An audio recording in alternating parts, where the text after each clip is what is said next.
Hello friends. Did you know nearly 80% of those who watch my videos aren't subscribed? If you enjoy these stories, please hit that subscribe button and leave a like. It really helps. Thank you for being here. By the way, where are you watching from? Let me know in the comments. The dispatcher sent the load request at 11:47 p.m., which should have been my first warning.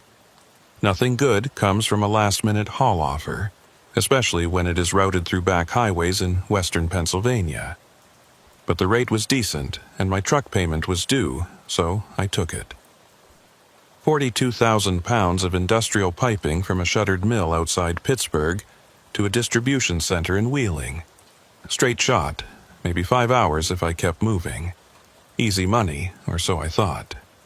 My name is Rylan Mercier, and I've been running these Appalachian routes for going on 12 years now. I know every truck stop, every way station, every shortcut between the Ohio River and the Allegheny Mountains. I know where the state troopers like to hide with their radar guns, and I know which roads turn to ice first when the temperature drops. What I did not know until that cold November night was that some roads in Pennsylvania are not meant to be found at all. I left the loading dock just after midnight. The mill was one of those sad, hulking places that had been rotting since the 80s, all rusted metal and broken windows. The crew that loaded my trailer worked in silence, moving like ghosts under flickering sodium lights. They had me sign the paperwork without making eye contact, and when I asked about the best route to Wheeling, the foreman just pointed south and told me to follow my GPS. Something about the way he said it made my skin prickle, but I shrugged it off. Mill towns breed their own kind of gloom, especially the dead ones. The first hour went fine. I took Route 51 south out of Pittsburgh, watching the city lights fade in my mirrors as the road climbed into the hills. Traffic was light, just a few cars and the occasional truck heading the opposite direction. The cab was warm, the engine was running smooth, and I had a thermos of truck stop coffee that was only slightly terrible. I settled into that comfortable rhythm that comes from 1,000 nights on the road, where your hands know the steering wheel and your eyes scan the mirrors without thinking. Around 1:30 in the morning, my GPS announced a faster route available. I glanced at the screen and saw it wanted me to take an exit coming up in 2 miles. Cutting over to some county road that would supposedly save me 20 minutes. The route looked indirect, winding through the mountains instead of following the valley, but 20 minutes is 20 minutes. I signaled and took the exit, leaving behind the last of the streetlights and the occasional gas station. The county road was narrow, barely wide enough for my trailer to clear the trees on both sides. The pavement was old and cracked, with frost heaves that made the whole rig shudder every few hundred yards. No centerline paint, no shoulder, just a dark tunnel of bare branches overhead and the white glow of my headlights pushing into the November night. I checked my mirrors out of habit and saw nothing but darkness behind me. No other traffic, no lights from distant farms, nothing but the red glow of my own taillights reflected in the trees. After about 15 minutes on that county road, the GPS told me to turn right onto what it called Backbone Ridge Highway. I had never heard of it, which was unusual. I pride myself on knowing these mountains, but there are always a few back roads that stay off the main routes. The turn was marked by a faded green sign so covered in moss and road grime that I could barely read it. The sign said Backbone Ridge Highway, Mile 0, and underneath in smaller letters, alternate route, use caution. I made the turn, and immediately the road changed. The pavement was different, older, with that smooth concrete surface they used back in the 30s and 40s. The road was wider than the county route, built for 2 lanes with enough room for vehicles to pass, but something about it felt wrong. There were no houses along this highway, no driveways, no mailboxes, no signs of human presence at all. Just the road cutting through dense forest, climbing higher into the mountains with each passing mile. The GPS showed me en route, with an estimated arrival time in Wheeling of 6:15 a.m. But the route on the screen looked strange, like the road was taking me in a wide arc that did not match the straight line I should be following. I tapped the screen a few times, thinking maybe the map was glitching, but it insisted this was the fastest way. The little blue dot representing my truck crawled along a thin gray line that seemed to curve through an area where no other roads existed. At mile 12, I saw the first odd thing. A historical marker stood beside the road, one of those brown signs with white lettering that state governments put up to commemorate local history. But as my headlights swept across it, I could see the text was faded to the point of being illegible, and the post was leaning at an angle like it had been standing there for 50 years without maintenance. I slowed down to read it, but the words were too faint, and I was past it before I could make out more than a few letters. The road kept climbing, winding through cuts in the rock where the builders had blasted through the mountain rather than going around. The cuts were deep, with sheer walls of exposed stone on both sides that rose 20 or 30 feet above the roadbed. Water seeped from cracks in the rock, leaving dark stains and patches of ice where the sun never reached. My headlights caught the glint of ice crystals and the occasional frozen waterfall clinging to the stone face. At mile 18, I passed the first abandoned structure. It was a stone building set back from the road, maybe an old toll house or maintenance station. The roof had collapsed years ago, leaving just 4 walls and empty window frames that stared out at the highway like hollow eyes. Vines had grown up over the walls, and small trees were pushing through what had once been the floor.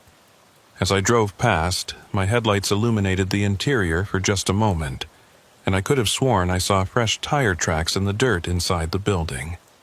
But that made no sense because there was no way to drive in there, and the tracks disappeared before I could look again. Mile 23 brought the first tunnel entrance sign.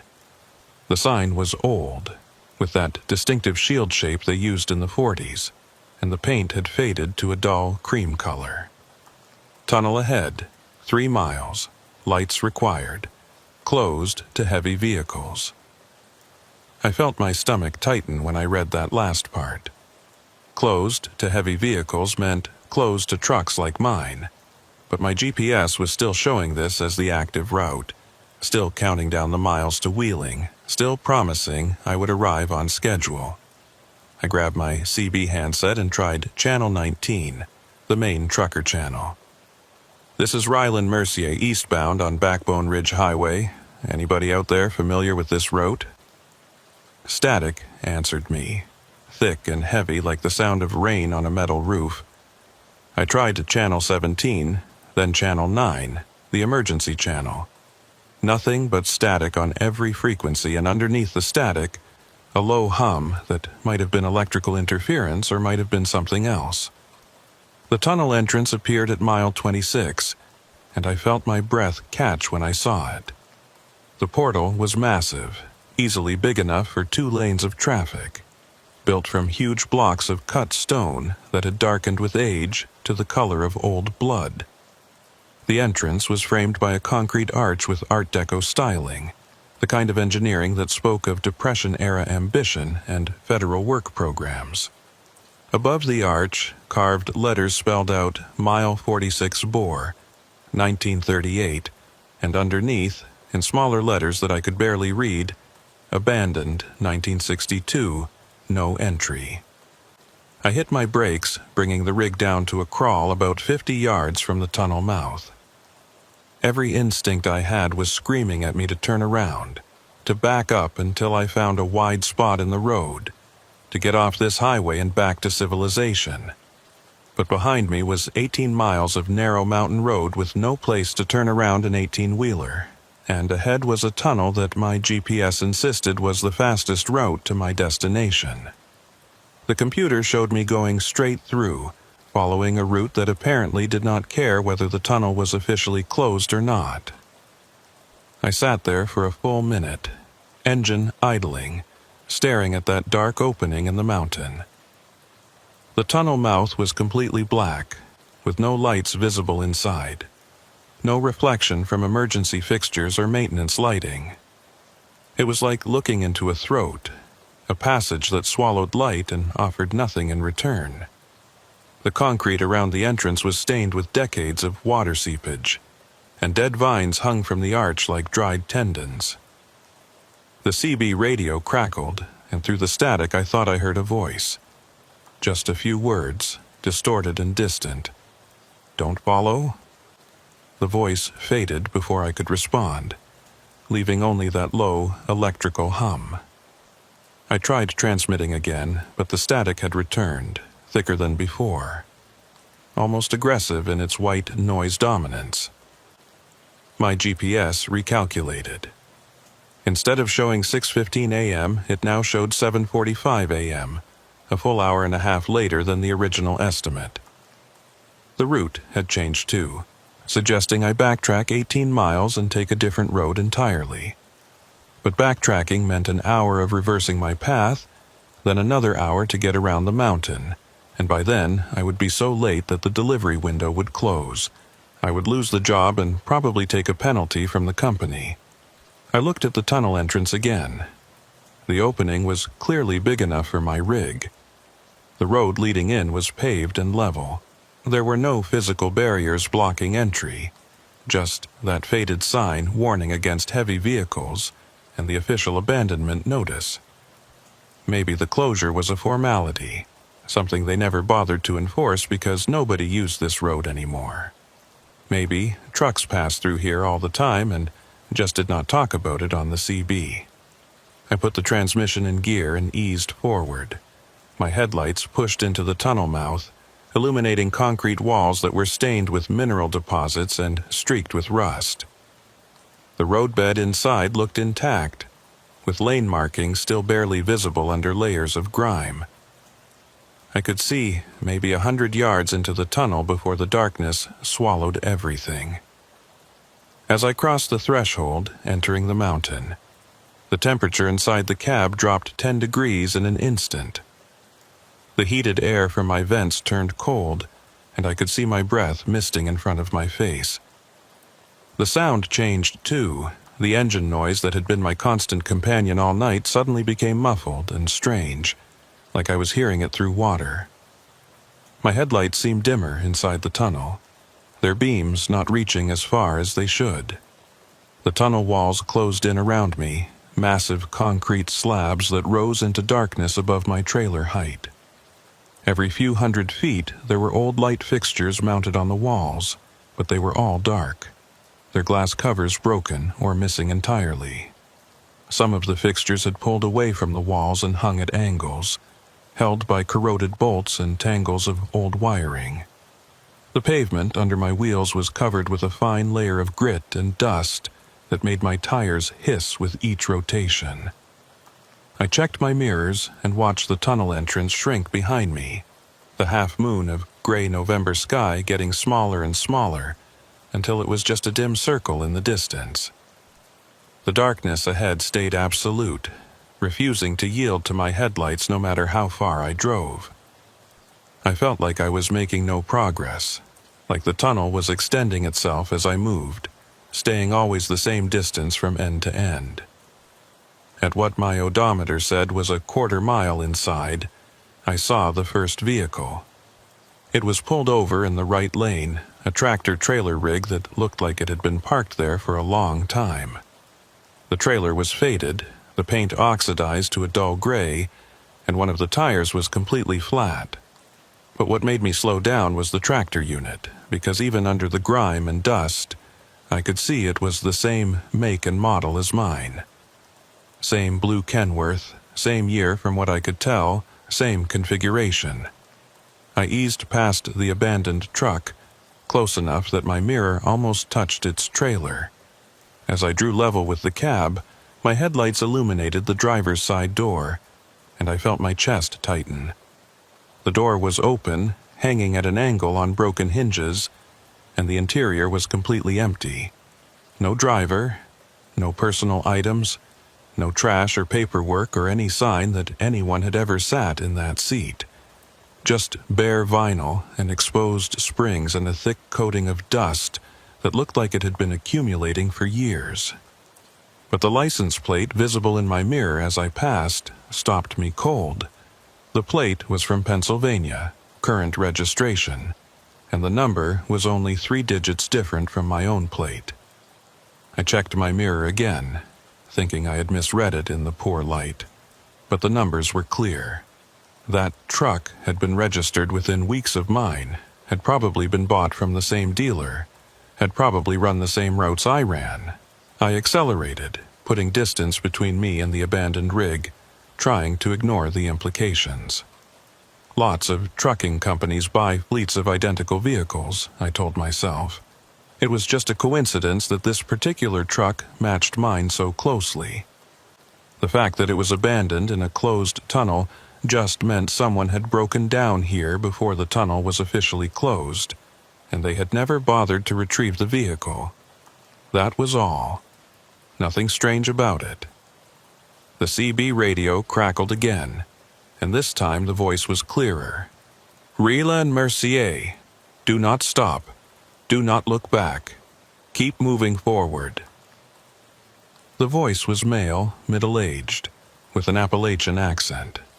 But there was something wrong with the cadence, like the words were being spoken too slowly, with too much space between each syllable. I grabbed my handset. Who is this? How do you know my name? Static filled the speaker for 5 seconds. Then the voice returned. Check your mirror. The truck you passed. Look at the door.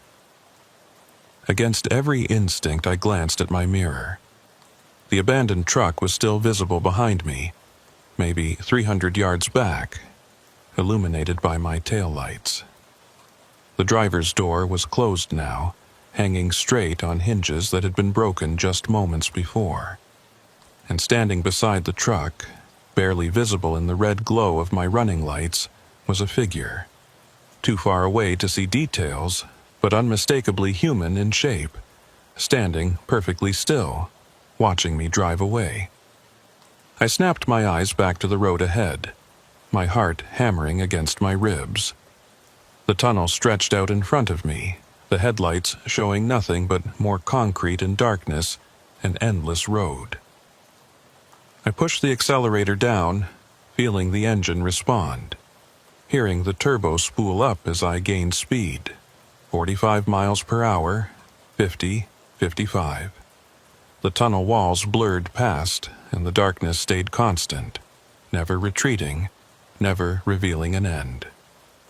The CB radio spoke again, the same voice, the same wrong cadence.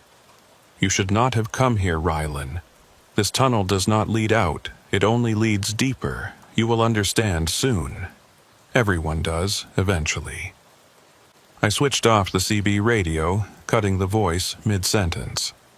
But even in the silence that followed, I could still hear that low electrical hum, coming from everywhere and nowhere, resonating through the tunnel like the mountain itself was breathing. My GPS had stopped working entirely, the screen frozen on a loading symbol that spun endlessly without resolving. The tunnel continued, the walls pressing in, the darkness ahead absolute and hungry. And somewhere behind me, growing closer with each passing second despite my speed, I could hear the sound of another engine, the distinctive rumble of a diesel motor that matched my own exactly, following me deeper into the mountain where no light had reached in 60 years. I kept my foot on the accelerator, pushing the rig up to 60 miles per hour, which was faster than I should have been going in an abandoned tunnel with questionable pavement. But the sound of that other engine behind me was getting louder, closing the distance despite my speed. I could hear it clearly now over the rumble of my own motor, a perfect mirror of my diesel's rhythm, matching me gear for gear, revolution for revolution. My odometer said I had been inside the tunnel for 2 miles, which meant I should be approaching the far end soon. Most tunnels through the Appalachians run between 1 and 3 miles, cutting through a single ridge rather than boring for extended distances. But the darkness ahead showed no sign of ending, no hint of the gray, pre-dawn light that should be waiting on the other side of the mountain. Just more concrete, more shadows, more road disappearing into nothing. The headlights caught something on the right wall, and I eased off the gas slightly to get a better look. It was a maintenance alcove, one of those recessed spaces built into tunnel walls where workers could shelter if they needed to get off the roadway. The alcove was about 6 feet deep and 10 feet wide, with a metal door set into the back wall. The door was partially open, and my lights illuminated a narrow space beyond, some kind of access corridor leading deeper into the mountain. As I passed the alcove, something moved inside it. Just a flicker of motion, there and gone in the fraction of a second it took for my headlights to sweep past. But I saw enough to know it was human-shaped, standing in the shadows just inside the doorway, perfectly still, except for that single moment of movement. The figure did not try to flag me down or call out. It just stood there, watching me pass. I checked my mirrors again. The engine sound behind me had gotten closer, and now I could see headlights in the distance, 2 points of yellowish light that looked exactly like my own high beams. The lights were maybe a quarter-mile back, coming on fast, and as I watched, they grew brighter. Whoever was driving that truck was not slowing down, not maintaining a safe distance, just barreling forward through the tunnel like they were trying to catch me. The CB radio, which I had switched off minutes ago, crackled back to life on its own. The voice returned. That same wrong cadence, those same spaces between words that felt like they were coming from somewhere very far away. You passed the first alcove, Rylan. There are 47 more between here and the end. In each one, you will see someone you know. Someone who drove this tunnel before you. Someone who never left. I reached for the CB to shut it off again, but before I could hit the power button, the voice continued. The truck behind you is yours, Rylan. Same make, same model, same registration. It has been following you since you entered. It has always been following you. It will follow you all the way to the end, and then you will understand. This time, I ripped the power cord out of the CB unit entirely, yanking the cable from the back of the radio and letting it hang loose. But even with the power disconnected, I could still hear that low electrical hum, coming from the speakers, coming from the dashboard, coming from the tunnel walls themselves. The sound was in everything now, a frequency that resonated in my teeth and made the steering wheel vibrate under my hands. At 3 miles inside, according to my odometer, I passed the second alcove. This time, I tried not to look, tried to keep my eyes fixed on the road ahead, but peripheral vision is a cruel thing.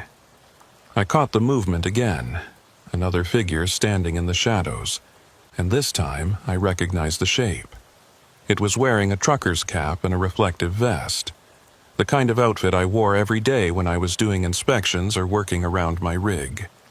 The figure raised one hand in a slow wave as I passed, and I saw my own face looking back at me from the shadows, my own expression locked in something between recognition and resignation. I slammed my foot down on the accelerator, the engine roaring in response, pushing the speedometer past 70. The tunnel walls became a blur of concrete and rust stains. The yellow center line, barely visible under decades of grime, flickered past like a strobe effect. Behind me, those headlights stayed constant, matching my speed exactly, never gaining, never falling back, just maintaining that perfect quarter-mile distance. The pavement started to change at mile 4. The smooth concrete gave way to rougher asphalt, then back to concrete, then to something that looked like it might have been brick at one time. The surface under my wheels changed texture every few hundred yards, and each change brought a different sound, a different vibration through the frame of the truck.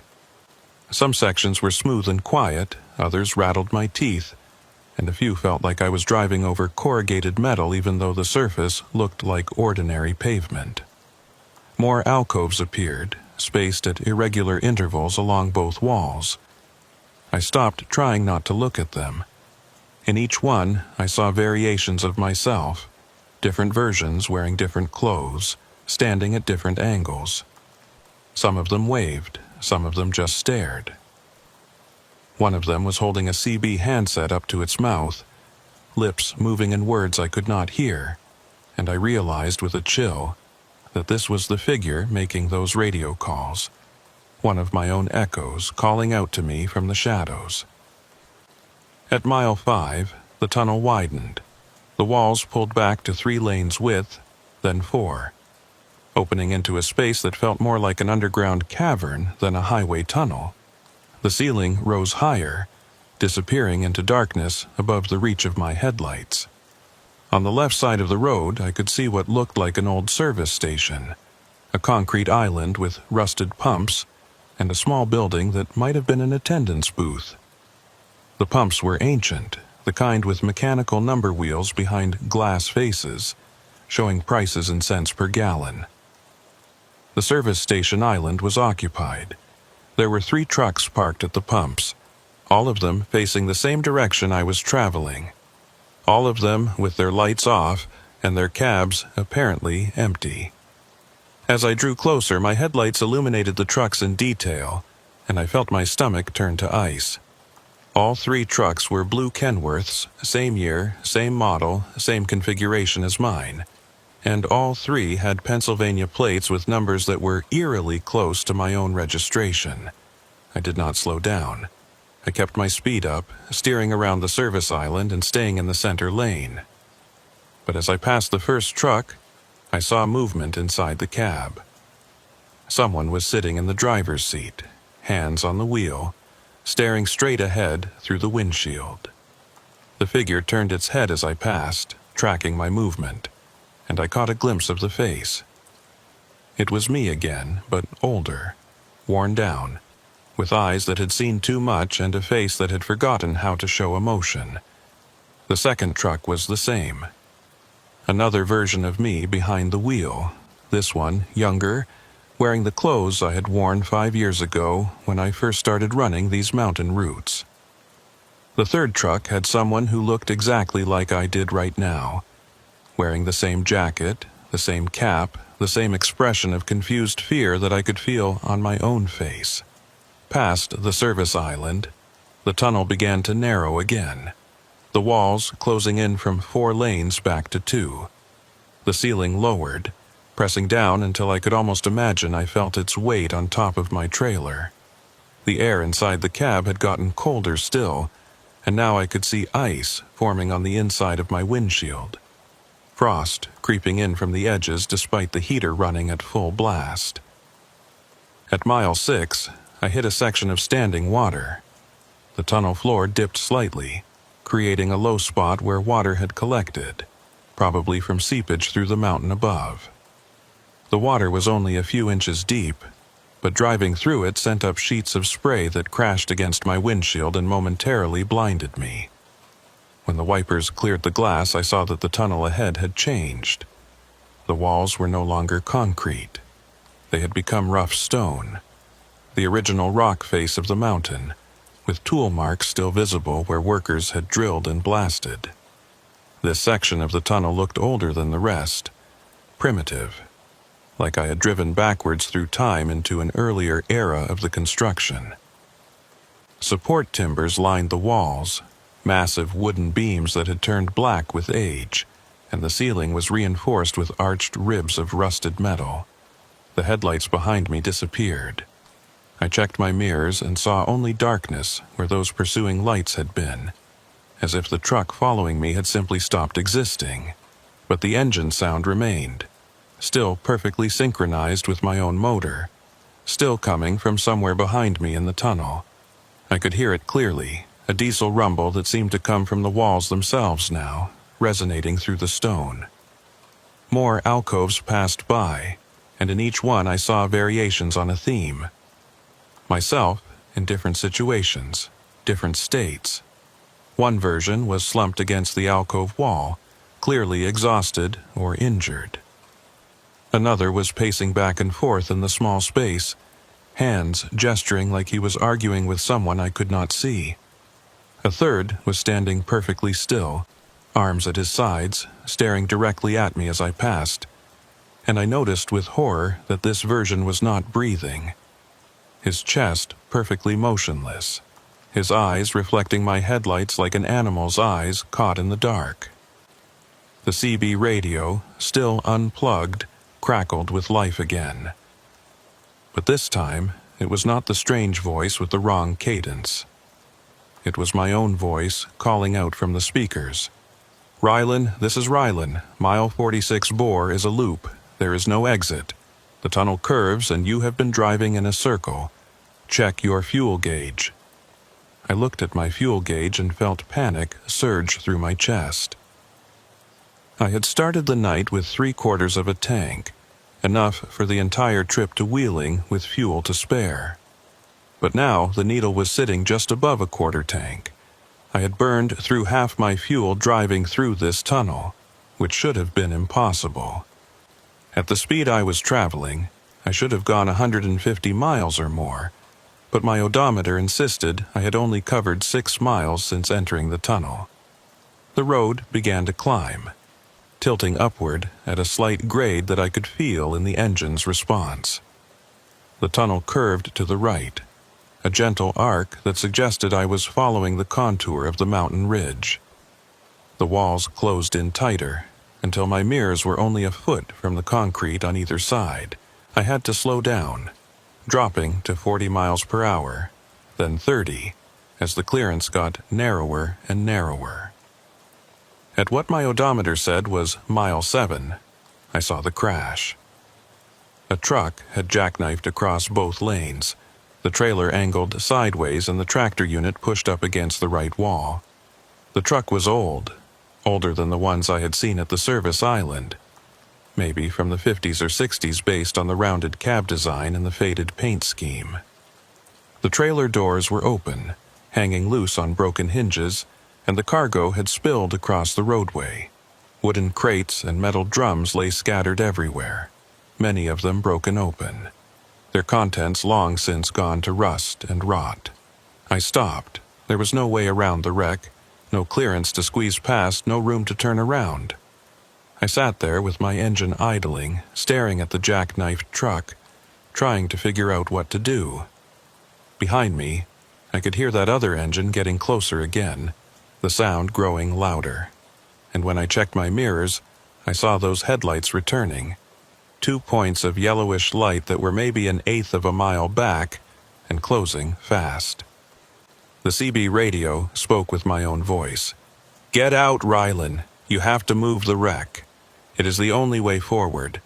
Get out of your truck and move the cargo. Clear a path. You have 5 minutes before the other truck catches you." Every survival instinct I had told me not to leave my cab. The truck was my safe space, my metal shell, the only thing between me and whatever was happening in this tunnel. But the headlights behind me were getting brighter, and the engine sound was getting louder, and I could see now that if that truck did not stop, if it just kept coming at the speed it was traveling, it would crash into my trailer and probably kill me on impact. I pulled on my work gloves and grabbed my flashlight from the door pocket. The air that rushed in when I opened the cab door was so cold it burned my lungs, far colder than it should have been this deep inside a mountain. My breath came out in great white clouds, and I could feel the moisture in my nose freezing. The tunnel was silent except for my idling engine and that approaching diesel rumble from behind. I climbed down from the cab and my boots hit concrete that was slick with something that was not quite water and not quite ice. The surface had a greasy quality that made walking difficult, and when I shined my flashlight down I could see patterns in the slickness, almost like tire tracks, but wrong somehow, the treads going in directions that did not match any kind of vehicle movement. The cargo spilled from the wrecked truck was unidentifiable. What had once been wooden crates had deteriorated into piles of rotted boards and rusted metal bands. The drums had corroded through, their contents reduced to crusted stains on the tunnel floor. I started dragging the debris to the sides of the tunnel, working as fast as I could, acutely aware of those headlights getting brighter behind me and the sound of that engine getting closer. As I cleared a path, I noticed something about the wrecked truck. The cab door was open, hanging at an angle, and I could see into the interior. There was no skeleton, no remains, no sign that a driver had ever been there. But on the seat, perfectly preserved despite the decades of apparent abandonment, was a thermos of coffee and a handwritten logbook. The logbook was open to a page dated November 18, 1962, the year the tunnel had been officially closed. The last entry, written in careful script, said, "Mile 7, engine trouble. Going to walk back for help. If anyone finds this, do not stay in the tunnel after dark. They come out of the alcoves when the sun goes down." The headlights behind me were close now, maybe 200 yards away and coming fast. I could see the outline of the truck, the same blue Kenworth, the same configuration, driving with no one visible in the cab. The truck was accelerating, building speed, aimed directly at my rig like a guided missile. I dropped the piece of cargo I was holding and ran back to my cab, slipping on the greasy concrete, scrambling up into the driver's seat and slamming the door.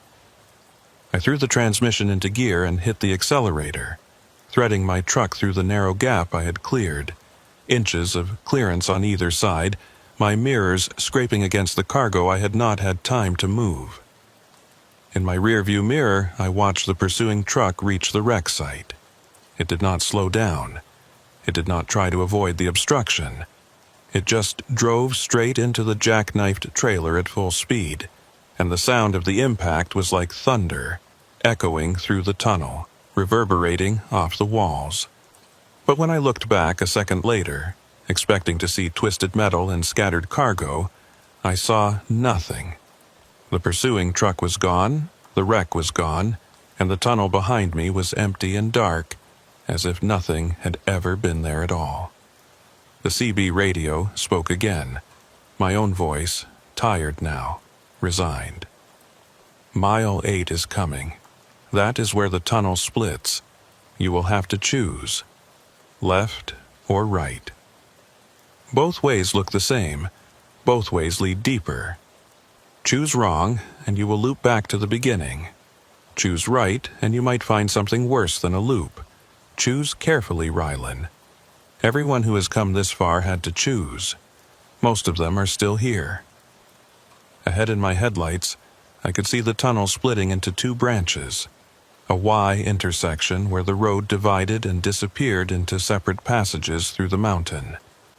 Both tunnels looked identical. Same width, same concrete walls, same darkness waiting beyond the reach of my lights. There were no signs, no markers, no indication of which way might lead to an exit and which way might lead to another loop, or worse. My fuel gauge had dropped to just under a quarter tank.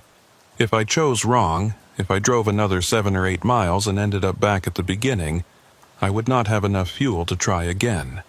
I would be stranded in this tunnel, another abandoned truck waiting in an alcove for the next driver to pass, another echo calling out on the CB radio, another warning that would not be heeded. The split was 50 yards ahead. I had seconds to choose. Behind me, the sound of that other engine had returned, building again from silence, starting the cycle over.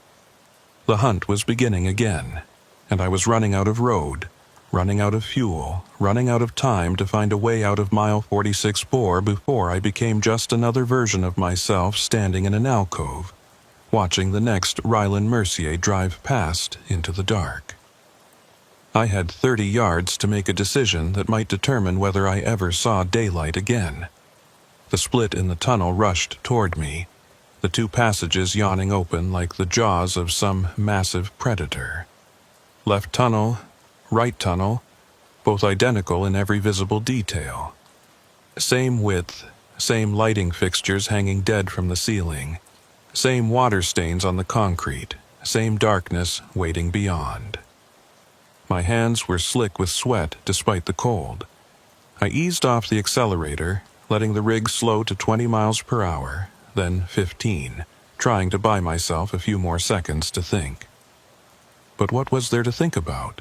I had no information, no logic to apply, no reason to choose one direction over the other. It was a coin flip, except the stakes were my life and possibly my sanity. At 20 yards from the split, I saw something that made my decision for me.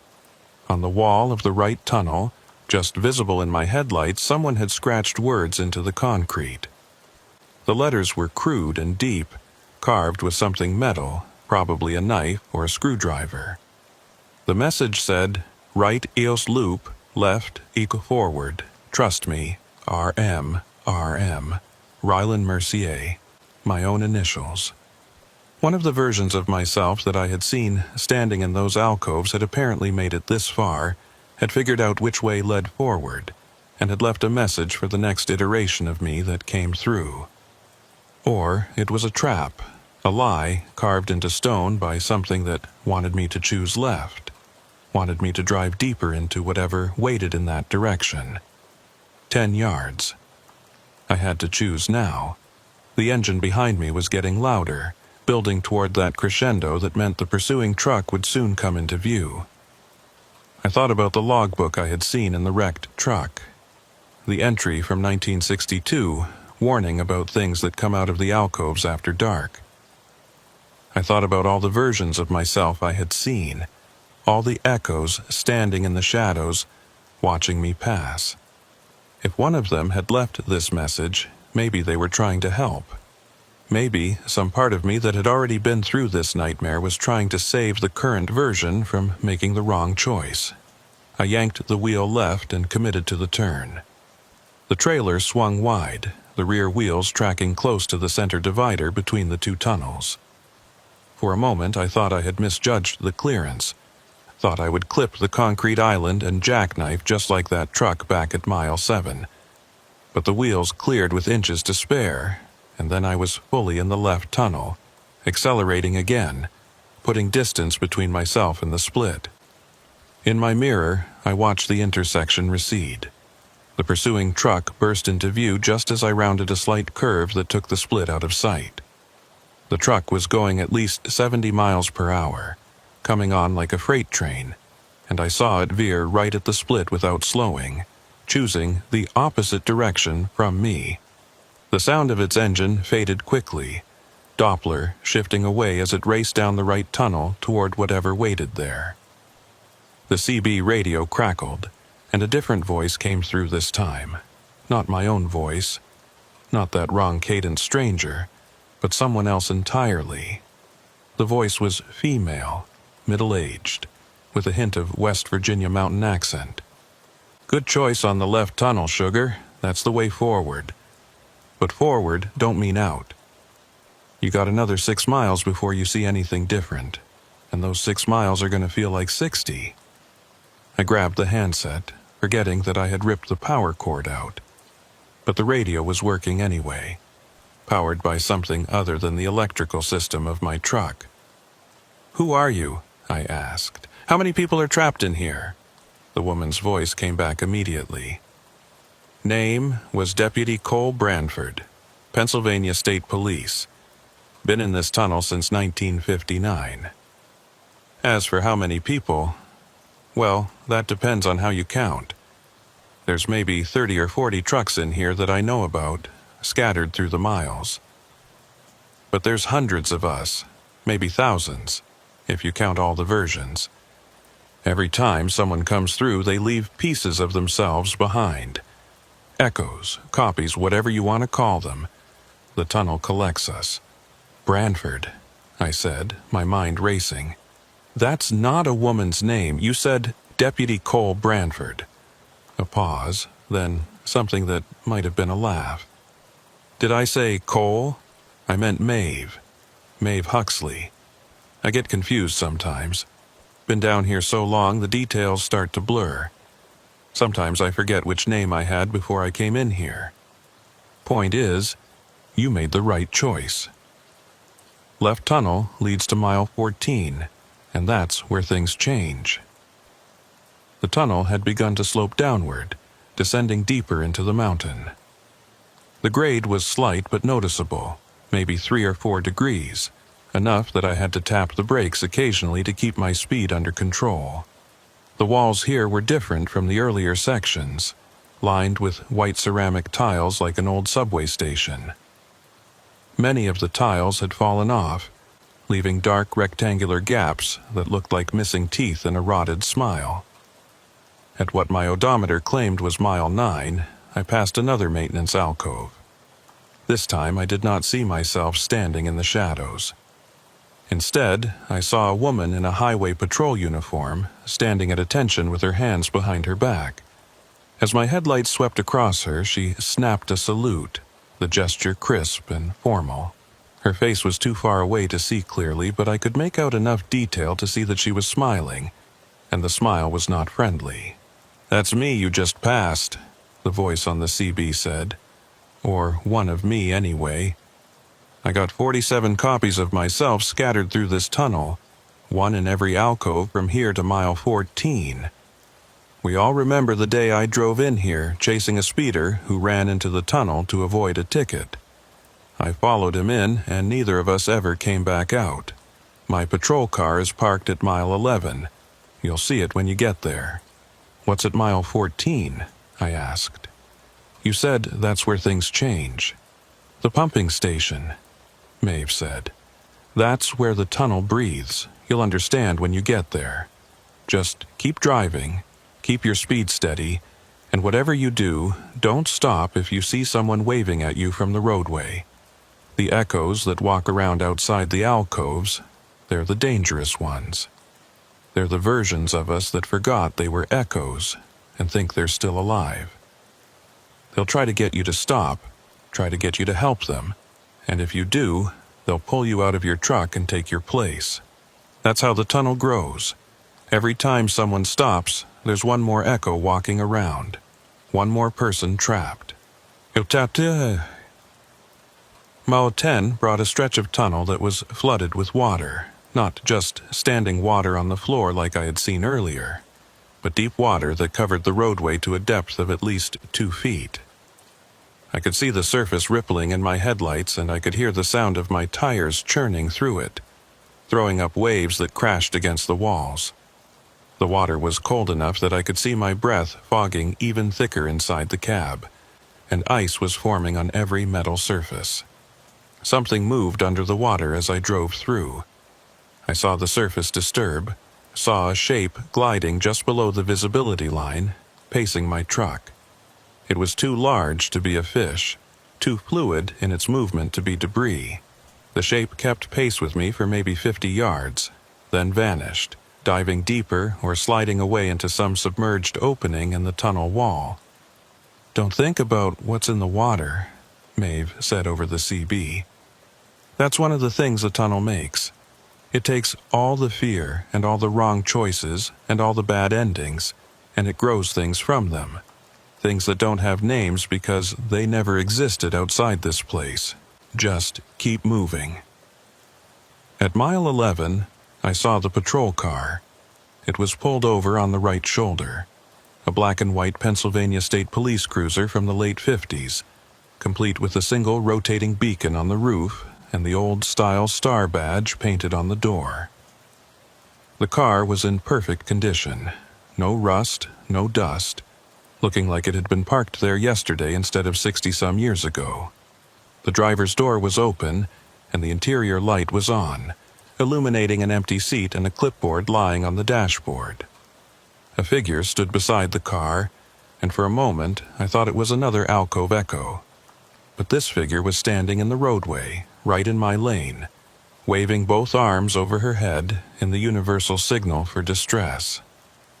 As I got closer, I could see it was a woman in a highway patrol uniform, and she was shouting something I could not hear over the engine noise. "That's another me," Maeve said on the CB. "That's the me that thinks she can still flag down help, still thinks someone will stop and give her a ride out of here.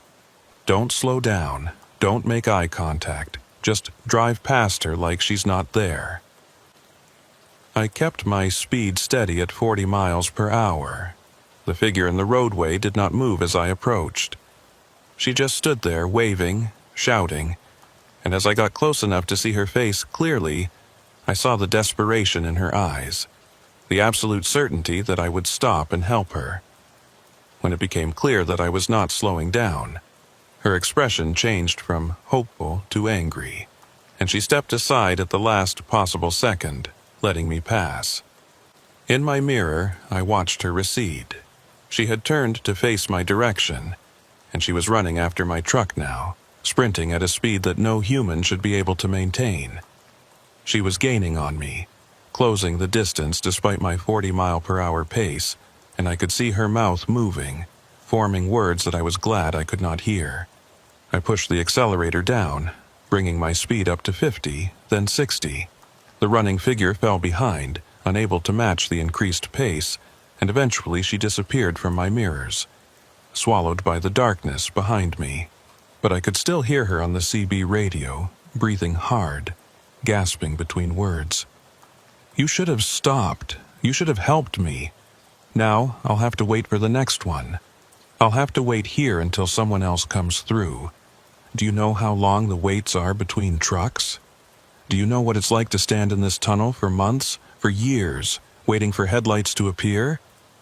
I switched the CB to a different channel, but her voice followed me, bleeding through on every frequency.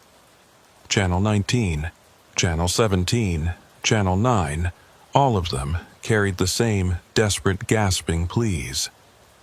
I turned the volume all the way down, but I could still hear her, the sound coming from the speaker even with no power, even with the volume knob twisted to 0.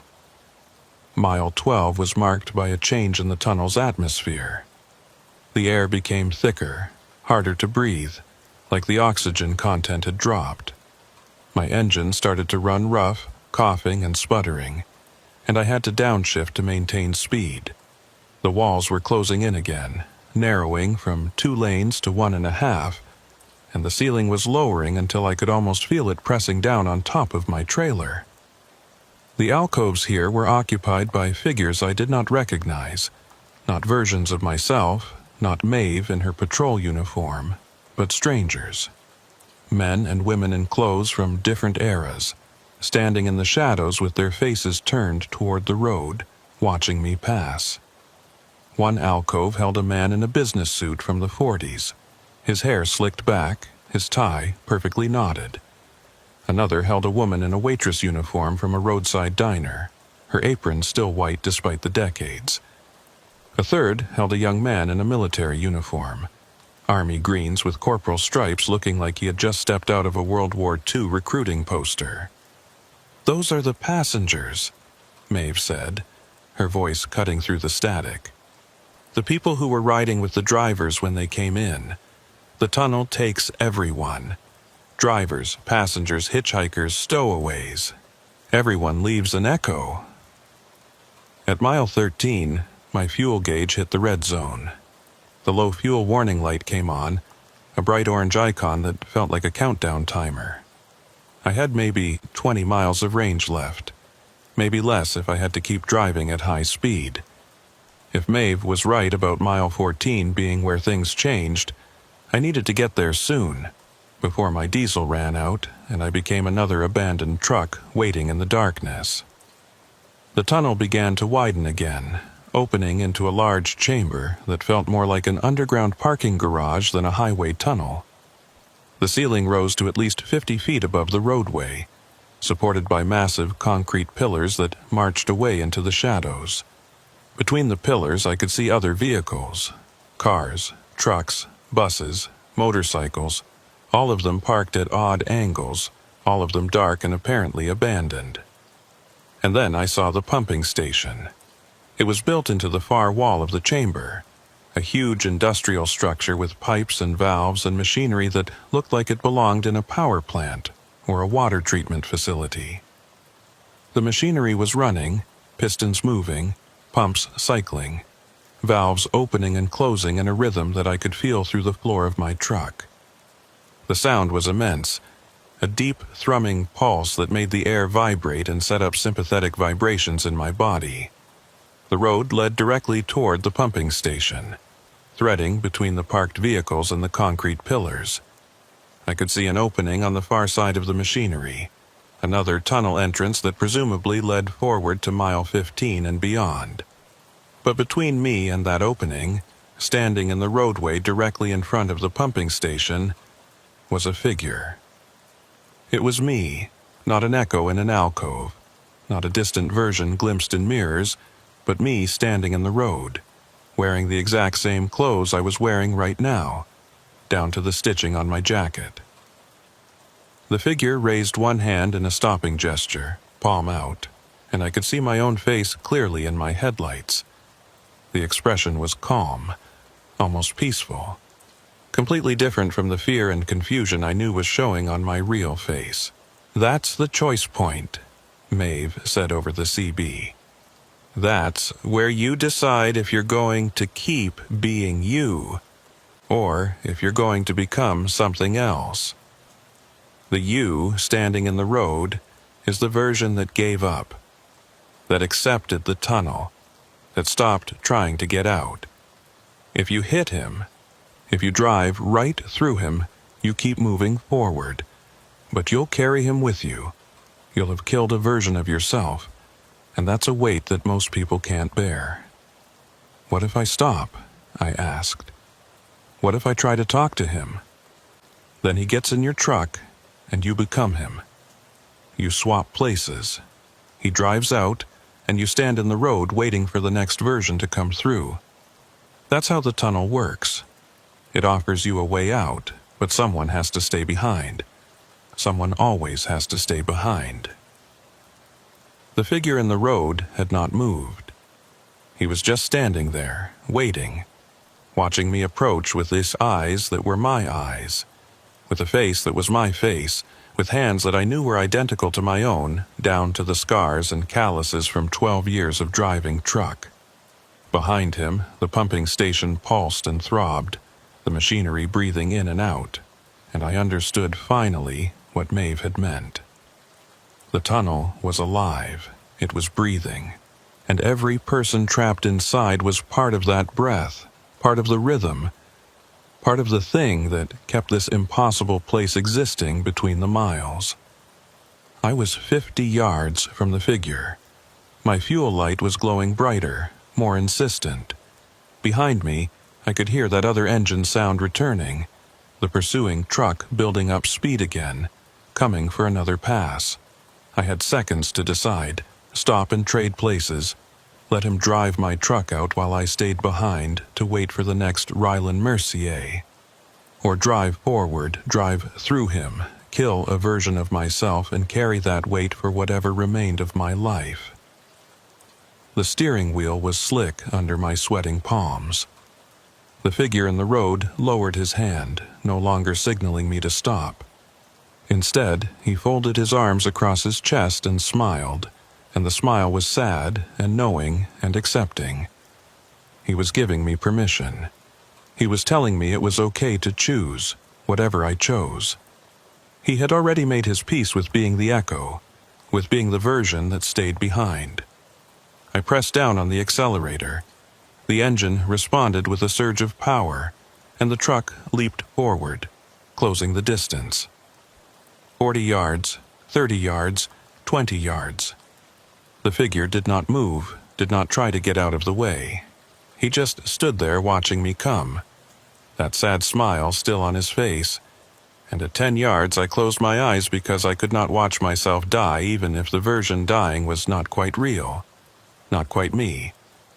Just an echo that the tunnel had made from my fear and my desperation. The impact never came. I felt nothing, no thud of collision, no resistance from hitting a body. When I opened my eyes a second later, the figure was gone, and I was through the opening on the far side of the pumping station, entering mile 15 with my fuel gauge sitting just above empty and the sound of machinery fading behind me. The CB radio spoke in my own voice, calm and peaceful. "You made it through. Most people don't. Most people stop and trade places, but you kept going, and now you're past the choice point. Mile 15 to mile 20 is the last stretch. That's where the tunnel decides if it's going to let you out or keep you forever. Good luck, Rylan. You're going to need it. The tunnel ahead was completely dark, my headlights barely penetrating the blackness. And somewhere in that darkness I could hear voices, hundreds of them, maybe thousands, all calling out my name in unison, beckoning me forward into the final miles of mile 46. Bore. Mile 15 began in absolute darkness, the kind of black that swallows light rather than simply reflecting none. My headlights seemed to bend around something in the air, curving away from the road ahead, leaving only a dim, gray glow that barely illuminated 10 feet in front of my bumper. I had to slow to 20 miles per hour just to see where the road was going, and even then I was driving mostly by feel, sensing the walls on either side more than seeing them. The voices I had heard were clearer now. They were not calling my name anymore. Instead, they were reciting things I had said, conversations I had had, thoughts I had kept private. I heard my own voice telling my daughter I would be home for her birthday 3 years ago, a promise I had broken because of a delayed load.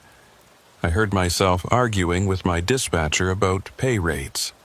I heard the private words I had spoken to my wife on the phone last week, telling her I was tired of the road, tired of the loneliness, thinking about finding a local job that would let me sleep in my own bed every night.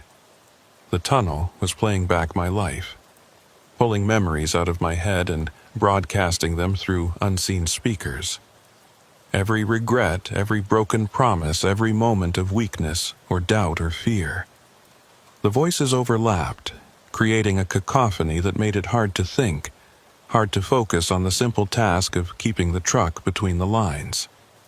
At mile 16, the road surface changed to something that felt like metal under my tires. The sound was different, a hollow ringing with each rotation of the wheels, and I could feel vibrations coming up through the frame that had nothing to do with the engine or the drivetrain. The vibrations matched the rhythm of the pumping station I had passed, that same deep pulse, and I realized I was driving on the skin of something, the surface of whatever machinery kept this tunnel breathing. The fuel gauge needle was touching empty now, bouncing against the peg with each bump in the road. The low fuel warning light had stopped blinking and gone solid, and I could feel the engine starting to surge as it sucked the last drops from the tank. Maybe 5 miles of range left, maybe less. I was in a race between my remaining fuel and the end of the tunnel, and I had no idea which would run out first. More alcoves appeared, but these were different from the earlier ones. The figures standing in them were not still anymore. They were moving, pacing, gesturing, calling out words I could not quite hear. Some of them were trying to climb out of the alcoves, pulling themselves up onto the roadway, and I had to swerve around them, dodging bodies that may or may not have been solid, may or may not have been real. One figure made it fully onto the road before I reached him. It was an old man in coveralls and a plaid shirt, the kind of outfit a farmer or a mill worker might wear. He stood in my lane with his hand up, palm out, and his mouth was moving rapidly. As I got closer, I could hear what he was saying, the same phrase repeated over and over. It won't let you out, it won't let you out, it won't let you out. I swerved around him, my trailer wheels passing within inches of where he stood. In my mirror, I saw him turn to watch me pass, still repeating that phrase, his hand still raised in warning or farewell. Then he stepped back into an alcove and vanished into the shadows like he had never been there at all. The CB radio crackled with Maeve's voice again, but now she sounded different. The West Virginia accent was gone, replaced by something flatter, more mechanical. Mile 17 is where most people run out of fuel. That's by design. The tunnel measures how much diesel you have when you enter, and it adjusts the distance to make sure you run dry right around here.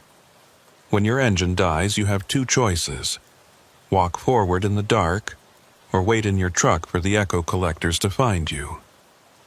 What are echo collectors? I asked, my voice hoarse from breathing the cold, thick air. The things that maintain the tunnel. The things that gather up the new echoes and place them in alcoves. Nobody's ever seen one clearly. They stay in the dark parts, in the spaces between the lights, but everyone who runs out of fuel eventually meets them. That's when you become permanent. That's when you stop being a person trapped in the tunnel and start being a part of the tunnel itself. My engine coughed, stuttered, caught again. The fuel pump was pulling vapor now, pulling the last fumes from a tank that had somehow held 40 gallons when I entered and now held nothing. I downshifted, trying to maintain momentum, trying to squeeze every last yard out of the remaining fuel. The speedometer dropped to 15 miles per hour, then 10, then 5. At mile 18, I saw the other trucks. There were dozens of them, parked along both sides of the tunnel in a silent convoy that stretched as far as my dying headlights could show. Every truck was a big rig, tractor-trailers of different makes and models from different eras. Some looked new, their paint still glossy, their chrome still bright. Others were decades old, showing rust and decay, but all of them had one thing in common. They were all blue Kenworths, or Peterbilts, or Freightliners. All of them the same basic configuration as mine. Like the tunnel had a preference, a pattern it followed when choosing which trucks to swallow. Figures moved between the trucks, walking up and down the line, checking door handles, peering into windows. Some of them were wearing trucker gear, jeans and flannel shirts and ball caps with company logos. Others wore different clothes, business suits and dresses and military uniforms. But all of them moved with the same shuffling gait, the same mechanical purposefulness, like they were following a script they had performed 1,000 times before. My engine died. The sound that had been my constant companion since entering the tunnel 12 years ago simply stopped, leaving behind a silence so complete it felt like a physical weight pressing against my eardrums. The dashboard lights flickered once, twice, then went dark. The heater shut off. The only light remaining was the pale glow of the battery-powered emergency lamp mounted above my sleeper berth. I sat in the sudden quiet, listening to my own breathing, feeling my heart hammering against my ribs. Through the windshield I could see those figures still moving between the parked trucks, and now some of them had stopped and turned to face my direction. They knew I had stopped. They knew my engine was dead. They were starting to move toward me, not hurrying, just walking with that same steady shuffle, converging on my truck like moths drawn to the last light in a dying world. The CB radio spoke one more time, and this time I recognized the voice immediately. It was my own, but older, worn down, exhausted beyond anything I had ever felt. Get out and walk, Rielan. You've got maybe 2 miles to the actual exit. It's still there, still real, still leads out to Route 60 about 10 miles south of where you entered. But you have to walk. You have to leave your truck behind. And you can't look back.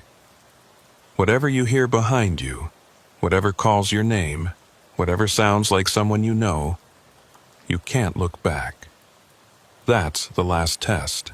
That's how the tunnel knows if you're strong enough to leave.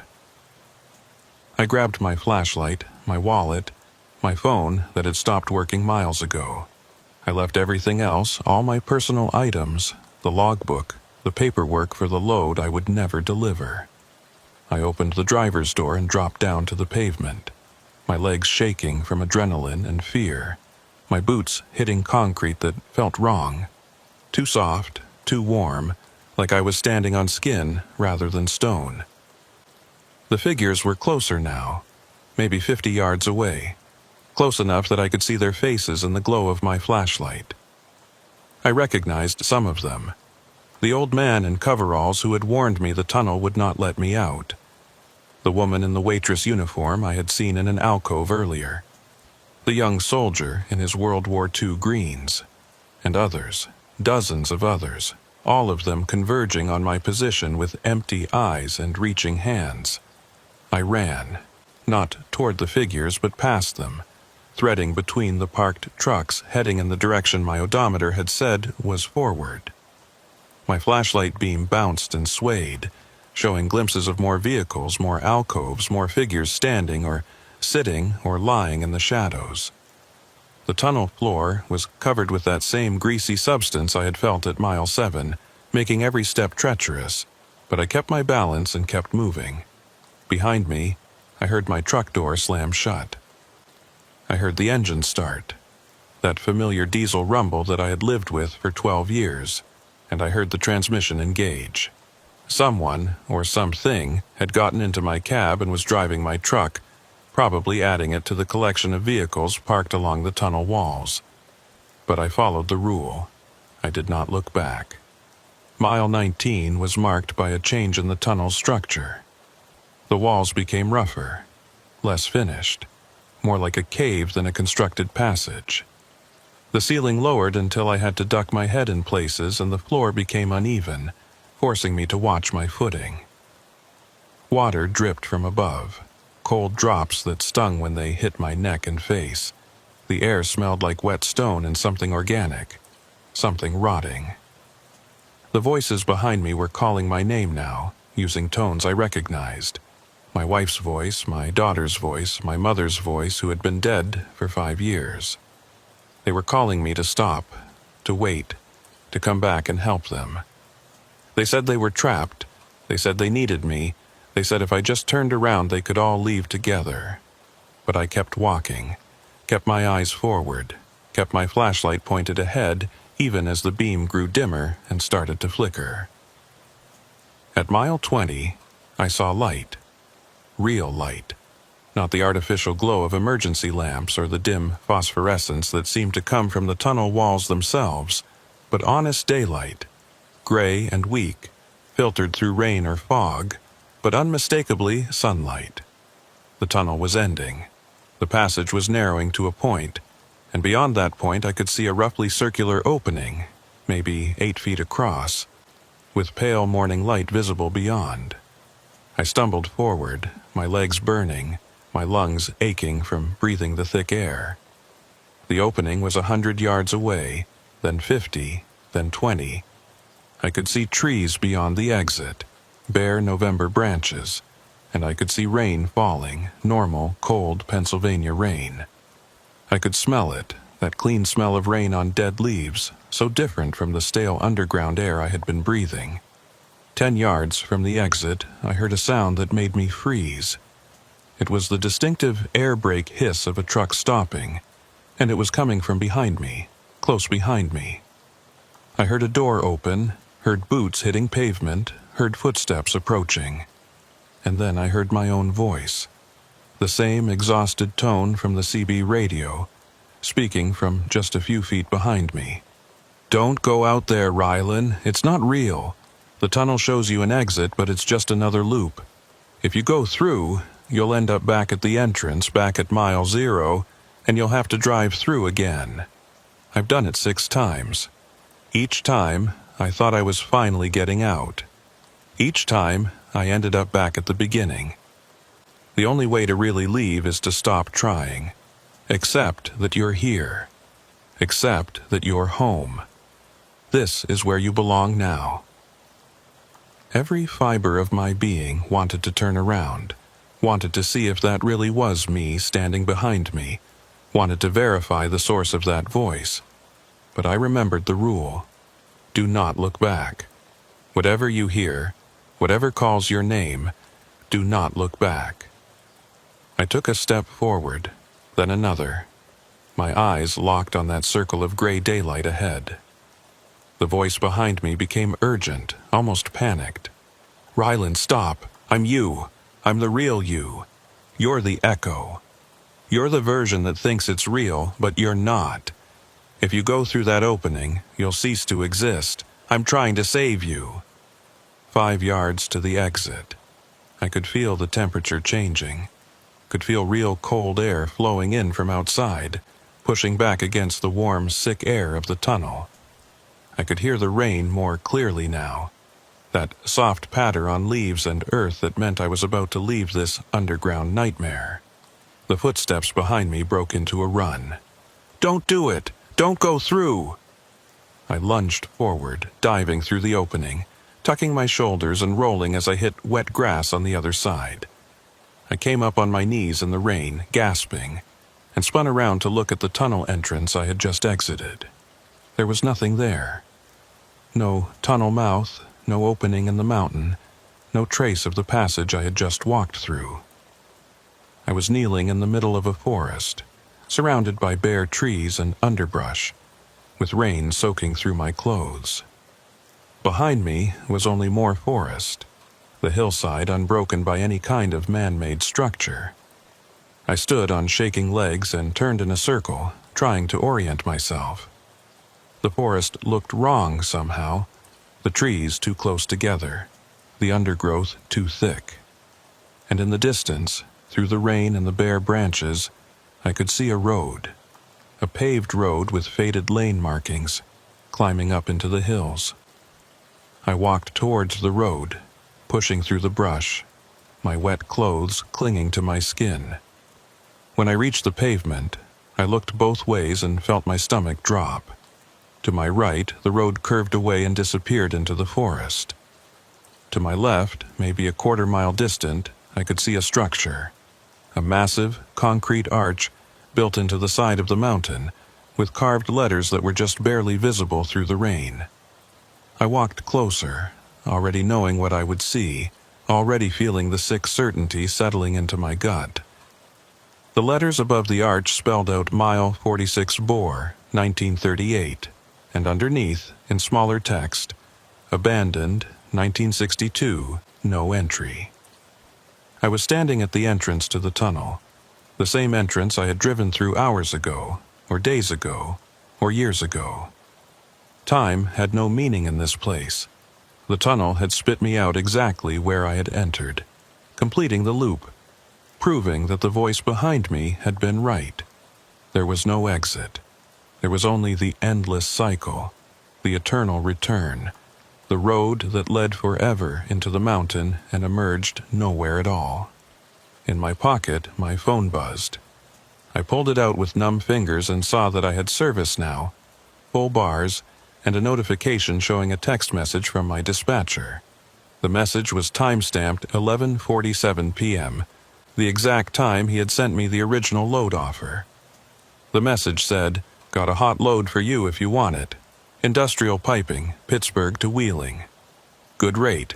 Straight shot down Backbone Ridge Highway. You interested?"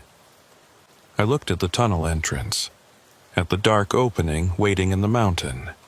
Somewhere inside, I knew my blue Kenworth was parked among the others, my name still on the registration, my logbook still showing the entry from tonight or last night or whenever it had been when I drove in.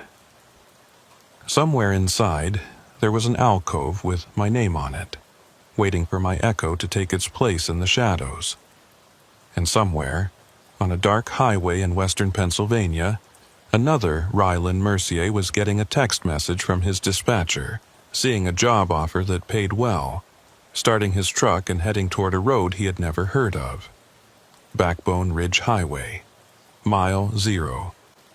An alternate route that promised to save time, promised to get him to his destination faster, promised nothing but an easy drive through the mountains. I put my phone back in my pocket. The rain was getting heavier, and the temperature was dropping. I needed to find shelter, needed to figure out where I was and how to get back to civilization. But first, I walked up to the tunnel entrance and stood looking into the darkness. I could hear that sound again, that low electrical hum, the breathing of the mountain. And I could hear voices faint and distant, calling out from somewhere deep inside. One of those voices was mine, one of those echoes standing in an alcove, waiting in the shadows, watching for headlights to appear in the distance. One of those versions of me had stayed behind so that this version could walk out into the rain. Or maybe it was the other way around. Maybe the version in the tunnel was the real me, and the one standing here in the rain was just an echo, a copy that the mountain had made, a false memory of escape that would fade and disappear as soon as I walked far enough away. I turned and started walking down the road, away from the tunnel, following the faded pavement as it curved through the forest. Behind me, I heard the sound of an engine starting, that familiar diesel rumble, and I heard the hiss of air brakes releasing. I did not look back. I just kept walking, following the road wherever it led, while the rain fell harder and the darkness gathered in the trees, and somewhere in the mountain behind me, mile 46. Boar breathed in and waited for the next truck to arrive.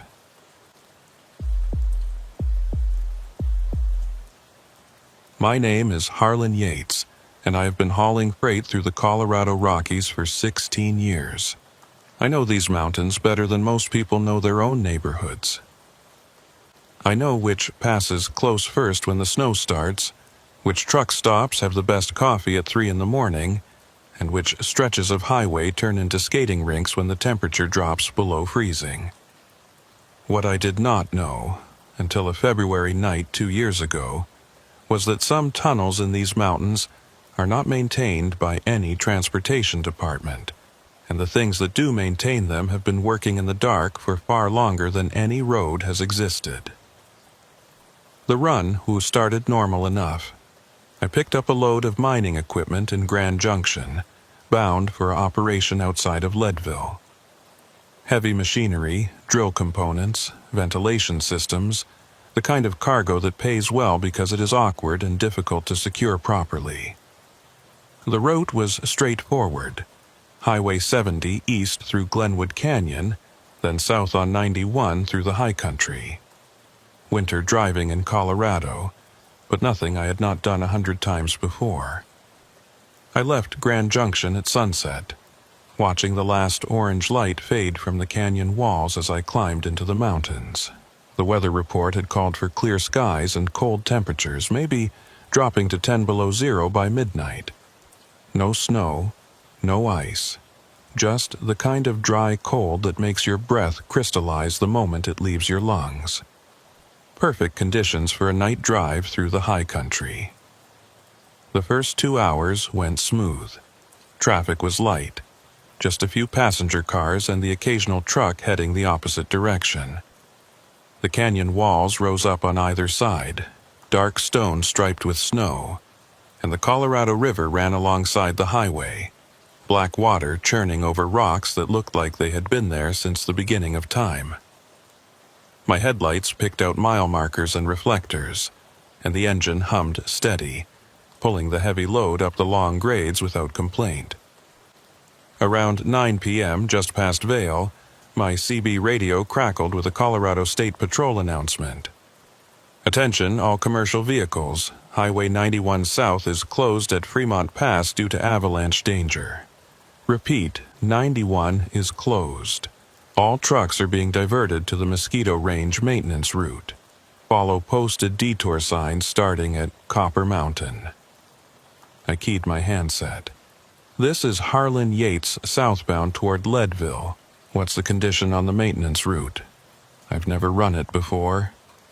A different voice came back, deeper, with a mountain drawl. Maintenance route is clear and plowed. Single lane most of the way, so watch for oncoming traffic. It adds about 20 miles, but it'll get you where you're going. Look for the detour signs at mile marker 195. The detour sign appeared right where promised.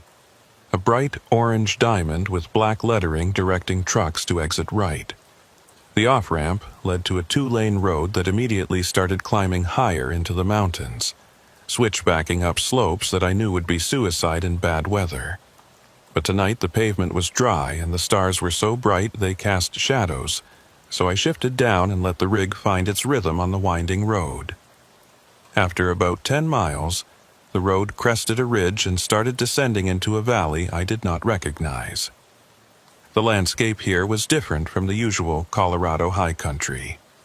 The trees were thicker, older, and the snow lay deeper in the shadows between them. There were no signs of civilization, no power lines, no distant lights from ranch houses or ski resorts. Just wilderness, dark and empty, with the road cutting through it like a scar. The CB radio crackled again, but this time the voice was broken up by static. Maintenance portal at mile marker 12, single lane through. No stopping inside. Repeat, no stopping. The transmission cut off before I could respond, leaving only white noise and that low hum I had started to notice underneath all radio frequencies in these mountains. Mile marker 12 appeared after another 15 minutes of winding descent. The marker was old, a wooden post with faded paint, and next to it stood a larger sign that I had to slow down to read in my headlights. Echo Maintenance Portal, built 1952, single lane, 2.4 miles, headlights required. Emergency parking bay at 1.2 miles. The tunnel entrance was cut into the side of the mountain, a rough rectangular opening about 15 feet high and 12 feet wide. The portal was framed with timbers that looked like they had been there since the 50s. Massive beams dark with age and mineral stains. Above the entrance, carved into the rock, were the words Echo Portal and a date, 1952-1962. I slowed to a crawl, studying the entrance. Something about those dates bothered me. Built in 1952, but the end date was 1962, which suggested the tunnel had only been in active use for 10 years before being converted to a maintenance route. That was unusual. Most tunnels built in that era were designed for decades of heavy use, not a short 10-year lifespan. The pavement leading into the tunnel was in better condition than I expected. Fresh asphalt, relatively new, with clear lane markings and reflectors embedded in the surface. But the walls inside were rough stone, unfinished, with water seeping from cracks and forming icicles that hung like teeth from the ceiling. My headlights showed about 100 feet of passage before the tunnel curved slightly to the right and disappeared into darkness. I checked my mirrors, confirming there was no traffic behind me, and eased forward into the tunnel. The temperature inside the cab dropped immediately, my breath fogging despite the heater running full blast. The engine sound changed too, becoming muffled and strange, like I was driving through a space much larger than the visible dimensions suggested. The first quarter mile was uneventful. The tunnel was straight, the walls steady, the ceiling high enough that I never worried about clearance. Every few hundred feet there were old light fixtures mounted on the rock walls, but none of them were working. My headlights and running lights provided the only illumination, creating a moving bubble of visibility that showed maybe 50 yards ahead and left everything beyond in absolute darkness. At what I estimated was the halfway point, I saw the emergency parking bay. It was carved into the right wall, a rectangular alcove about 30 feet deep and 20 feet wide, with enough room for a truck to pull completely off the roadway. The bay was empty, except for some old equipment, rusty tools and cable spools that looked like they had been abandoned decades ago. A metal door was set into the back wall of the bay, with a sign that said Maintenance Access, Authorized Personnel Only.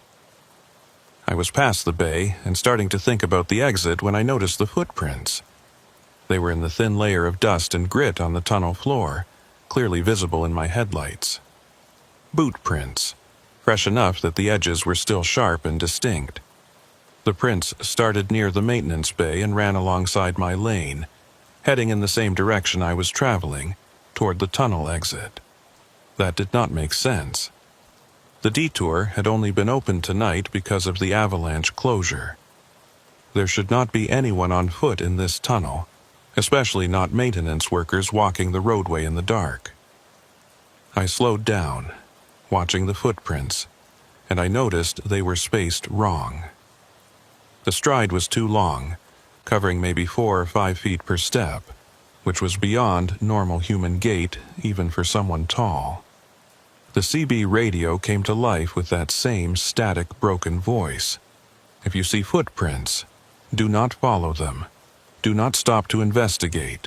Proceed directly to exit. The transmission cut out again, but the message was clear enough. I was not the first driver to notice the footprints. and whoever was monitoring this route knew they were there. I kept my speed steady at 25 miles per hour, watching the prints continue alongside my lane, never deviating, never stopping. At mile 18, according to my trip odometer, the footprints turned toward the left wall and disappeared into a crack in the rock. The crack was narrow, maybe 2 feet wide, but it extended up beyond the reach of my headlights, creating a vertical fissure that seemed to go deep into the mountain. As I drove past, I could feel cold air flowing out of that crack, air that was far colder than the already freezing temperature inside the tunnel. The tunnel began to curve more sharply, bending to the left in a long arc. The walls closed in slightly and the ceiling lowered until I could see the rock surface just a few feet above my trailer. Water was dripping from somewhere overhead, steady cold drops that hit my windshield and left mineral stains when they dried. At mile 2.0, I saw the first anomaly. There was heat shimmer in the air ahead, the kind of distortion you see over hot pavement in summer. But the temperature in the tunnel was well below freezing, far too cold for any kind of natural heat shimmer. The distortion rippled and moved, flowing across the roadway like water, and my headlights seemed to bend around it, creating strange shadows on the tunnel walls. I slowed even more, down to 15 miles per hour, trying to understand what I was seeing. The shimmer was localized to a section about 20 feet long, hovering maybe 6 feet off the ground. As I got closer, I could see that it was not just visual distortion. The air itself looked different there, thicker somehow, like I was approaching a curtain of dense fog even though there was no visible moisture. The CB radio crackled, and this time the voice was clearer, though still edged with static. "Harlan Yates, this is Dirk Salvatierra with Tunnel Maintenance. You're approaching a thermal anomaly at mile 2. Do not stop. Do not turn off your engine. Maintain steady speed and proceed through the affected area. The anomaly will not harm your vehicle, but any disruption in your forward momentum may cause complications. Acknowledge." I grabbed the handset. "This is Yates. Acknowledged. What kind of complications are we talking about?" No response. Just static and that underlying hum that seemed to resonate through the entire mountain. I was 10 feet from the shimmer when my instruments went haywire. The speedometer needle spun clockwise, then counterclockwise, then settled on a reading of 85 miles per hour, even though I was barely moving. The fuel gauge dropped to empty, then jumped to full, then started oscillating between the two.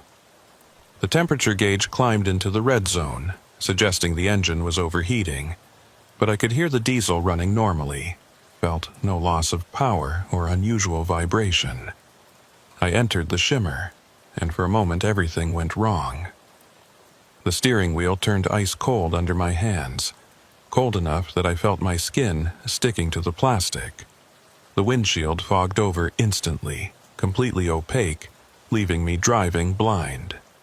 The engine sound changed pitch, rising to a high whine that hurt my ears, and I felt the truck lurch sideways like something had shoved it from the side, even though I had not touched the wheel. Then I was through. The shimmer was behind me in my mirrors, still rippling and flowing across the roadway. My instruments returned to normal readings. The windshield cleared as quickly as it had fogged. The steering wheel warmed back to ambient temperature. But I was shaking, my heart pounding, and I could taste copper in my mouth like I had bitten my tongue. The tunnel exit appeared ahead, a circle of black night visible beyond the rough stone portal. I accelerated toward it, eager to be out of this mountain and back on normal highway. But as I approached the exit, I saw something that made me hit the brakes. There was a truck parked just outside the tunnel mouth, pulled off to the right on what looked like a gravel shoulder. The truck was a maintenance vehicle, an older model flatbed with equipment racks and a crew cab. Its lights were on, and someone was standing in the headlight beams, waving at me. As I got closer, I could see it was a man in a highway department uniform, heavy winter coat with reflective striping, hard hat, work gloves. I rolled down my window as I pulled alongside him, the cold night air rushing in. The man walked up to my door, and I got my first clear look at his face. He was maybe 40, weathered from years of outdoor work, with a thick beard and eyes that reflected my running lights with an odd greenish cast. "Harlan Yates," he said, his breath steaming in the frigid air. "I'm Dirk Salvatierra, tunnel maintenance supervisor. We need to talk about what you just drove through." I nodded, still trying to shake off the disorientation from the thermal anomaly. "That shimmer back there, what was it?" Dirk looked back at the tunnel entrance, and something in his expression made my chest tighten. "That's the problem," he said. "According to our instruments, there shouldn't be anyone in the tunnel right now. Our sensors show the portal is empty. No vehicles, no heat signatures, nothing. But I've been monitoring the radio traffic and I heard your transmissions. So, either our sensors are malfunctioning, or you're driving through something that our equipment can't detect." I felt a chill that had nothing to do with the temperature. "What do you mean, can't detect? I just drove 2.5 miles through your tunnel." Dirk pulled a tablet from his coat pocket and held it up so I could see the screen. It showed a schematic of the tunnel, a simple line drawing with distance markers and sensor locations. The entire tunnel was shaded green, which according to the legend meant clear, no vehicles present. "This is our monitoring system," Dirk said. "It uses thermal imaging, motion sensors, and pressure plates embedded in the roadway. Nothing gets through Echo Portal without us knowing about it. But right now, at this exact moment, the system says the tunnel is empty and has been empty since we opened it for the detour 3 hours ago." I looked at the tunnel entrance behind me, then back at Dirk. "That's impossible. I just came from Grand Junction. I followed your detour signs. I drove through that tunnel and I saw footprints and that heat shimmer and my instruments went crazy and—" "I believe you," Dirk interrupted. "That's why I'm here. Because this isn't the first time this has happened. And I need to ask you some questions before you drive away. Because once you leave this location, things get complicated." He walked around to my passenger side and climbed up into the cab without waiting for an invitation. As he settled into the seat, I noticed that his highway department uniform looked wrong somehow. The patches were faded, the material worn thin, and when he took off his gloves, I saw his hands were covered in old scars, the kind that come from years of hard physical labor. "How long have you been working maintenance on this tunnel?" I asked. Dirk looked at me for a long moment before answering. 10 years, he said. "Since the night I drove through on a detour just like yours, and found out that sometimes the tunnel you enter is not the same tunnel you exit." Dirk Salvatierra sat in my passenger seat, his weathered face lit by the glow of my dashboard instruments. He had the tablet in his lap, and he was scrolling through screens of data that made no sense to me. Temperature readings and motion sensor logs and timestamps that seemed to overlap in impossible ways. Outside the cab, the night was still and cold, the kind of mountain silence that feels like the whole world is holding its breath. 10 years, I said, repeating his words back to him. "You've been working maintenance here for 10 years because you drove through on a detour." Dirk nodded without looking up from the tablet. February 18th, 2015. I was hauling lumber from Glenwood Springs to Buena Vista. Same setup as you, avalanche closure on 91, detour through Echo Portal. I came out the other side and found a maintenance supervisor waiting for me, just like I'm waiting for you now. His name was Jude Kitteridge.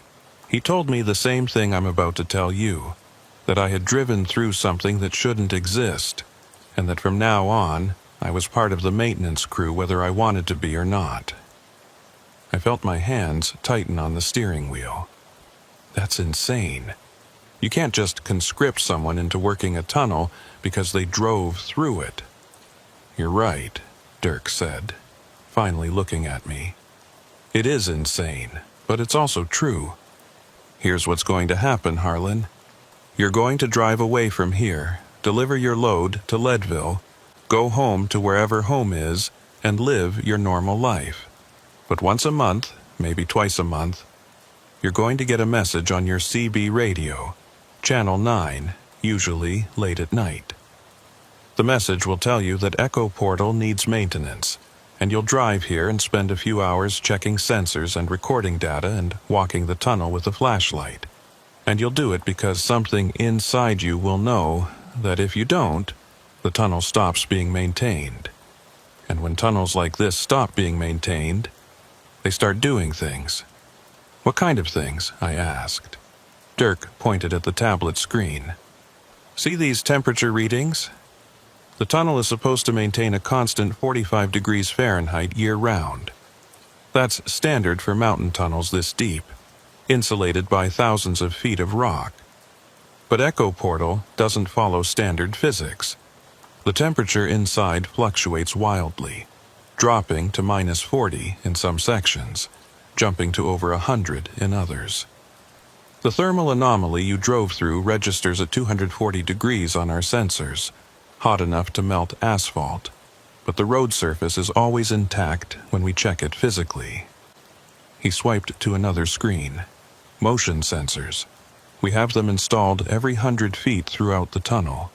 They're supposed to track vehicles, measure traffic flow, alert us to any stopped vehicles or pedestrians, but they pick up movement even when the tunnel is supposedly empty. Footsteps, usually. Always the same pattern. Starting at the maintenance bay, walking toward the exit, a stride length of 4 to 5 feet. We've recorded this pattern over 3,000 times in the past 10 years. Who's walking? I asked, though I was not sure I wanted to know the answer. That's the question, Dirk said.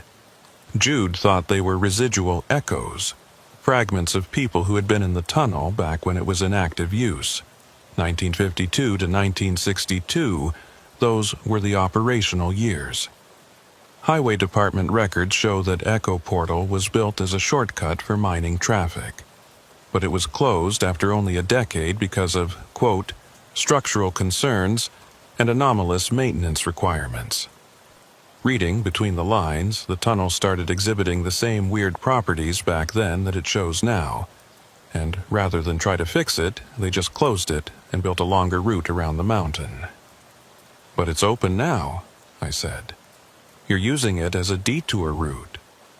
Only when necessary, Dirk said, and only because someone needs to monitor it. The tunnel can't be sealed permanently. They tried that in 1963, poured a concrete wall across both portals. Within 6 months, the walls had massive cracks, and the thermal readings from inside were going haywire. They finally removed the barriers in 1965 and established the maintenance protocol. 1 truck per month minimum has to transit the tunnel to keep it stable. If it goes too long without traffic, the anomalies get worse. The footprints multiply. The heat signatures show up in more locations.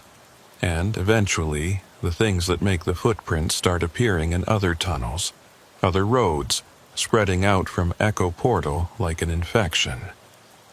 I was silent for a long moment, processing what he was telling me.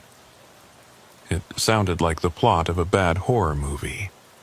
Except I had just driven through that tunnel, felt my instruments go crazy, seen the footprints with my own eyes. I could not dismiss it as fantasy when the evidence was still fresh in my memory. "Show me the maintenance logs," I said. "If this has been going on since the 60s, there must be records." Dirk hesitated, then nodded. He tapped the tablet screen several times, bringing up a document that looked like it had been scanned from old paper records. The header read, Echo Portal Maintenance Log, Department of Highways Restricted Access. The first entry was dated March 3, 1965, written in careful handwriting that had been preserved through the digital scanning. Removed concrete barriers from both portals as per directive. Tunnel interior shows signs of thermal damage despite ambient temperature remaining constant at 43 degrees. Found footprints and dust on roadway, origin unknown. Recommend establishing monitoring protocol. I scrolled through more entries, watching the dates advance through the 60s and 70s. The handwriting changed as different maintenance supervisors took over, but the reports were consistent. Monthly inspections, temperature anomalies, unexplained footprints, occasional equipment malfunctions, and always, at the end of each report, a note about the number of transits that month. 2 trucks through this month. Anomalies within acceptable range. No traffic for 6 weeks. Temperature fluctuations increasing. Recommend scheduling transit soon. The entries from the 80s were more detailed, as if the maintenance supervisors were starting to understand what they were dealing with. The tunnel requires regular traffic to remain stable. Current theory. The construction process in 1952 intersected with some kind of natural geological formation, possibly a cave system or geothermal feature that creates the observed anomalies. Regular vehicle traffic appears to disrupt or dampen these effects. Without traffic, the formation becomes more active. But it was the entries from the 90s that made my skin crawl. The handwriting changed again, becoming rushed and less careful, and the tone of the reports shifted from scientific observation to something more desperate. November 12, 1994. No traffic through portal for 3 months due to road construction on access routes. Temperature readings show sustained periods above boiling point in multiple locations. Motion sensors recording continuous movement. Multiple entities. Stride patterns inconsistent with human gait. Maintenance crew refuses to enter tunnel without armed escort. Strongly recommend emergency transit to stabilize conditions. November 18, 1994. Emergency transit completed. Single tanker truck, driver name withheld per privacy regulations. Driver reported no unusual observations during transit, but post-transit interview revealed memory gaps and confusion about elapsed time. Tunnel sensors show temperature normalization within 24 hours of transit. Footprint patterns reduced to baseline levels. Crisis averted, but long-term solution needed.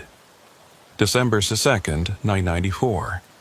Meeting with State Transportation Department regarding Echo Portal status. Proposal to permanently close tunnel rejected due to concerns about anomaly spread. New protocol established. Minimum 2 transits per month. Drivers to be recruited from existing commercial traffic using detour signs. Volunteer basis preferred, but conscription authorized if necessary to maintain safety. I looked up from the tablet, meeting Dirk's eyes. Conscription. They actually wrote that in an official document. They had to, Dirk said. After 994, they realized that letting the tunnel go dormant was worse than keeping it active. But they couldn't just open it to regular traffic, couldn't put it on maps or GPS systems, because too many people would use it, and eventually someone would be inside during one of the worst anomalies. So they created the detour system. Fake avalanche closures, temporary road construction, any excuse to route a single truck through at controlled times. The driver thinks they're taking a shortcut. The tunnel gets its required transit, and the anomalies stay manageable. And the drivers who go through become part of the maintenance crew, I said. Only some of them, Dirk corrected. Most drivers transit without ever knowing anything was unusual. Their instruments might flicker, they might feel a moment of disorientation, but they come out the other side and go on with their lives. But every so often, maybe one driver out of 50, something different happens. They see too much, notice too many details, or the tunnel itself decides to reveal more to them. Those are the ones who become maintainers, the ones like you and me. I thought about the footprints I had seen, the thermal shimmer, the way my instruments had gone haywire. How do you know I'm one of them? Maybe I'm like the other 49 and I'll just drive away and forget about this. Dirk smiled, but there was no humor in it. Because you're still here. Because you let me into your cab. Because you're asking questions instead of calling me crazy and leaving. The drivers who aren't meant to know, they get uncomfortable when I approach them.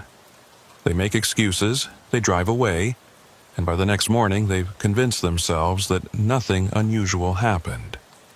But you want to understand. And that's the difference. That's how the tunnel chooses. He handed me the tablet. Take this with you. All the maintenance logs are on here, along with the sensor access codes and the contact information for the other maintainers. There are 6 of us currently active, though Jude Kitteridge hasn't responded to calls in over a year, so maybe 5. We coordinate the scheduled transits, monitor the anomaly levels, and go in for physical inspections when the sensors show something that needs attention. Physical inspections, I repeated. You mean walking through the tunnel? When necessary, Dirk said. Usually it's not. Usually the transits are enough to keep things stable, but sometimes the sensors pick up readings that don't match any known pattern, or the footprints appear in places they shouldn't be able to reach, or we get reports from drivers about things we need to verify. That's when someone has to go in on foot with a flashlight and a radio and hope that whatever is making the footprints doesn't decide to make itself visible. Has anyone ever seen them? I asked. The things that make the footprints. Dirk was quiet for a moment, staring out the windshield at the dark tunnel entrance. Jude said he saw something once back in 2008. He was doing a midnight inspection, walking from the maintenance bay toward the exit when his flashlight died. He said he stood there in the complete darkness, and he felt something walk past him. Not brush against him, not touch him, just walk past. Close enough that he could feel the displacement of air. He said it was breathing, or making a sound like breathing, but the rhythm was wrong. Too slow, too deep, like lungs the size of oil drums filling and emptying. When his backup flashlight finally turned on, he was alone in the tunnel, but there were new footprints in the dust next to his own. 4 of them, spaced 5 feet apart, leading away toward the maintenance bay. After that, Dirk continued, Jude started getting obsessive about the tunnel.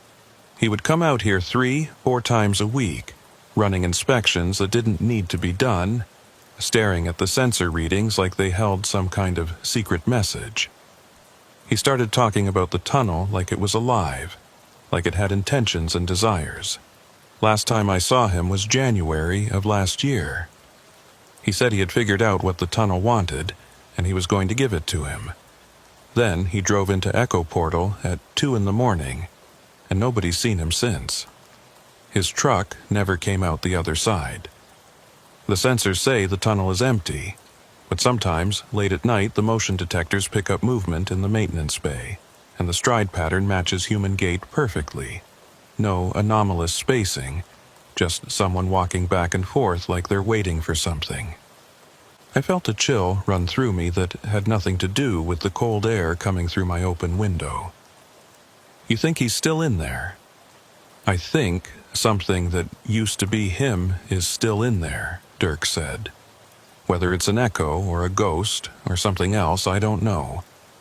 But the tunnel doesn't let go of people easily. That's why we maintain it. That's why we keep the transits regular and monitor the sensors and go in for inspections when we have to.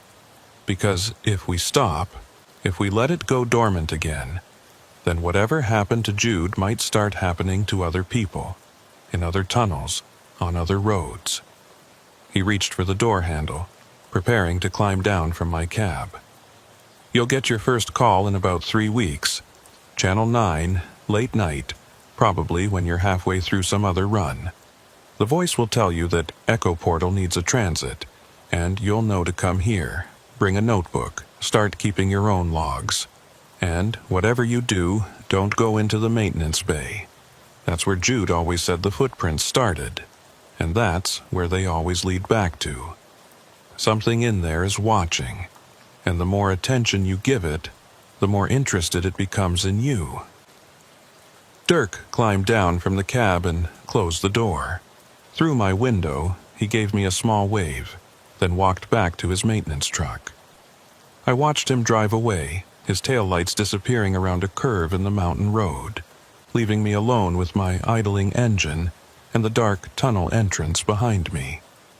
I looked at the tablet he had left on my passenger seat. The screen was still showing the maintenance logs, and I scrolled through a few more entries, reading reports from the 2000s and 2010s. The tone had changed again in recent years, becoming more clinical, more resigned. These were people who had accepted that they were maintaining something they did not understand, following protocols that might not even be working, but doing it anyway because the alternative was worse. The last entry was dated 3 days ago, written by Dirk. Regular transit completed. Temperature readings normal. Motion sensors show baseline activity. Footprint pattern observed in maintenance bay, consistent with previous observations. No visual contact. Tunnel remains stable for now. Next scheduled transit in 4 weeks, unless anomaly levels increase. Current maintainer roster: Salvatierra, Yates, Brennan, Ortega, Pacheco. Kittredge status unknown. My name was already in the log. I had become part of the maintenance crew the moment I drove through Echo Portal, whether I wanted to be or not. I put the truck in gear and started driving toward Leadville, leaving the tunnel behind me. But I knew I would be back. In 3 weeks or 3 months, whenever the call came through on Channel 9, I would return to this mountain, drive through that dark passage, and add my own observations to the logs that stretched back 60 years. Because Dirk was right. The tunnel chose its maintainers, and once chosen, there was no walking away. In my rearview mirror, I could still see the tunnel entrance, a black rectangle cut into the mountainside. And as I watched, I saw a light appear inside the tunnel, a faint glow moving through the passage like someone walking with a flashlight. But I knew the tunnel was empty. The sensors said so. Dirk had confirmed it. There was no one inside Echo Portal. No one human, anyway. The light moved steadily toward the exit, and I accelerated, putting distance between myself and whatever was emerging from the mountain.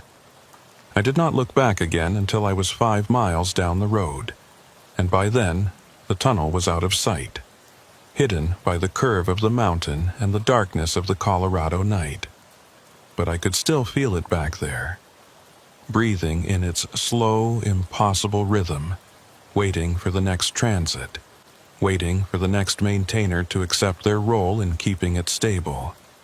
And I knew that 3 weeks from now, when my CB radio crackled to life on Channel 9, I would turn my truck around and drive back to Echo Portal, because that is what maintainers do. We keep the tunnel breathing. We keep the footprints contained, and we pray that whatever makes them never decides to walk out into the world beyond the mountain. 3 weeks and 2 days after my first transit through Echo Portal, the call came exactly as Dirk had predicted. I was hauling refrigerated goods from Denver to Durango, halfway through the run, approaching midnight on a clear, cold night. The CB radio crackled on Channel 9, and a voice I did not recognize said simply, "Echo Portal requires maintenance. Respond if you can transit within 6 hours." I keyed the handset. "This is Harlan Yates. I can be there by 4 a.m. "Acknowledged," the voice said. "Temperature readings are elevated in Sector 3. Motion sensors showing increased activity. Standard inspection protocol. Dirk Salvatierra will meet you at the North Portal." I changed course at the next junction, leaving my scheduled route and heading northwest into the mountains. My dispatcher would be unhappy about the delay, but I had already established a pattern over the past 3 weeks of occasionally taking longer routes or making unexplained stops. I told him I was dealing with recurring electrical problems that required frequent maintenance checks. It was not entirely a lie. The tablet Dirk had given me was integrated with my truck's systems now, monitoring the tunnel's sensors even when I was hundreds of miles away. And sometimes it would trigger alerts that made my dashboard lights flicker in patterns that matched the anomaly readings from Echo Portal. I reached the tunnel access road at 3:45 a.m. The temperature had dropped to 15 below zero, and the stars were so bright they looked like ice crystals frozen in the black sky. Dirk's maintenance truck was already parked at the north portal, its lights off, and I could see him standing outside the tunnel entrance, illuminated by my headlights as I pulled up.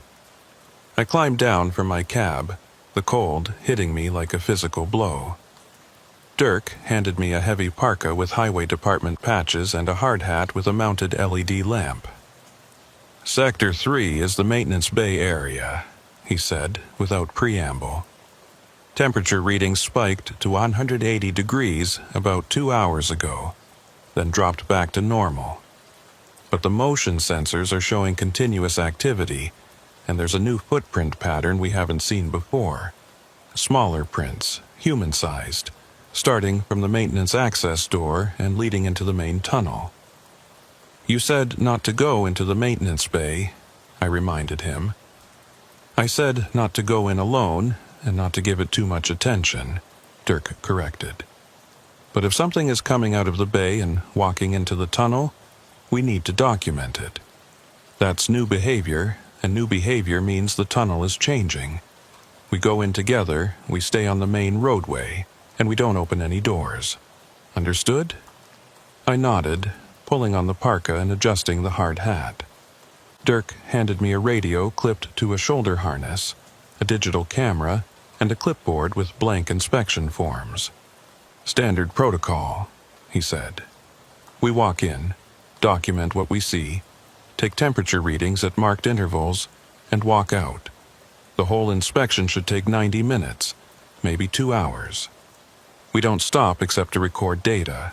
We don't investigate anything that looks unusual unless it's directly blocking the roadway. And if either of us says we need to leave, we leave immediately, no questions asked." He picked up his own equipment. A larger pack with monitoring gear and a heavy-duty flashlight that could double as a weapon. "One more thing," he said, looking me directly in the eyes. "If you see Jude Kitteridge in there, do not approach him. Do not speak to him. Do not acknowledge his presence. Whatever is walking around with his face is not him anymore, and engaging with it will only make things worse." We entered the tunnel side by side, our headlamps cutting through the darkness. The temperature dropped another 10 degrees once we were past the portal, and I could see ice forming on the tunnel walls, crystalline patterns that caught our lights and reflected them in strange angles. Our footsteps echoed, but the echoes were wrong, coming back too quickly from some directions and too slowly from others, like the tunnel's geometry did not match its visible dimensions. The first quarter mile was quiet. We stopped every 100 yards to check temperature sensors embedded in the walls, comparing the digital readings on Dirk's tablet with the mechanical backup thermometers mounted in protective housings. The readings matched, showing a steady 43 degrees Fahrenheit, exactly what the tunnel should maintain. But I could feel the cold more intensely than those numbers suggested, a bone-deep chill that made my joints ache. At the half-mile mark, we found the first anomaly. One of the motion sensors had been torn from the wall, leaving behind twisted mounting bolts and a spray pattern of what looked like rust stains on the concrete. But when Dirk examined the stains more closely with his flashlight, he shook his head. "Not rust," he said. "Mineral deposits, something with high iron content, probably from deep groundwater. But the sensor was just inspected 2 weeks ago, and it was intact then." He took photographs from multiple angles while I documented the damage on my inspection form. The sensor itself was nowhere to be seen, and there were no drag marks or debris suggesting it had been carried away. It was simply gone, ripped from the wall by something strong enough to shear through steel bolts. We continued deeper. At 3/4 of a mile, we reached the thermal anomaly zone where my instruments had gone haywire during my first tertius transit.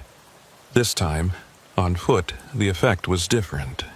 The air shimmered and rippled, but I could walk through it without the disorientation I had felt in my truck.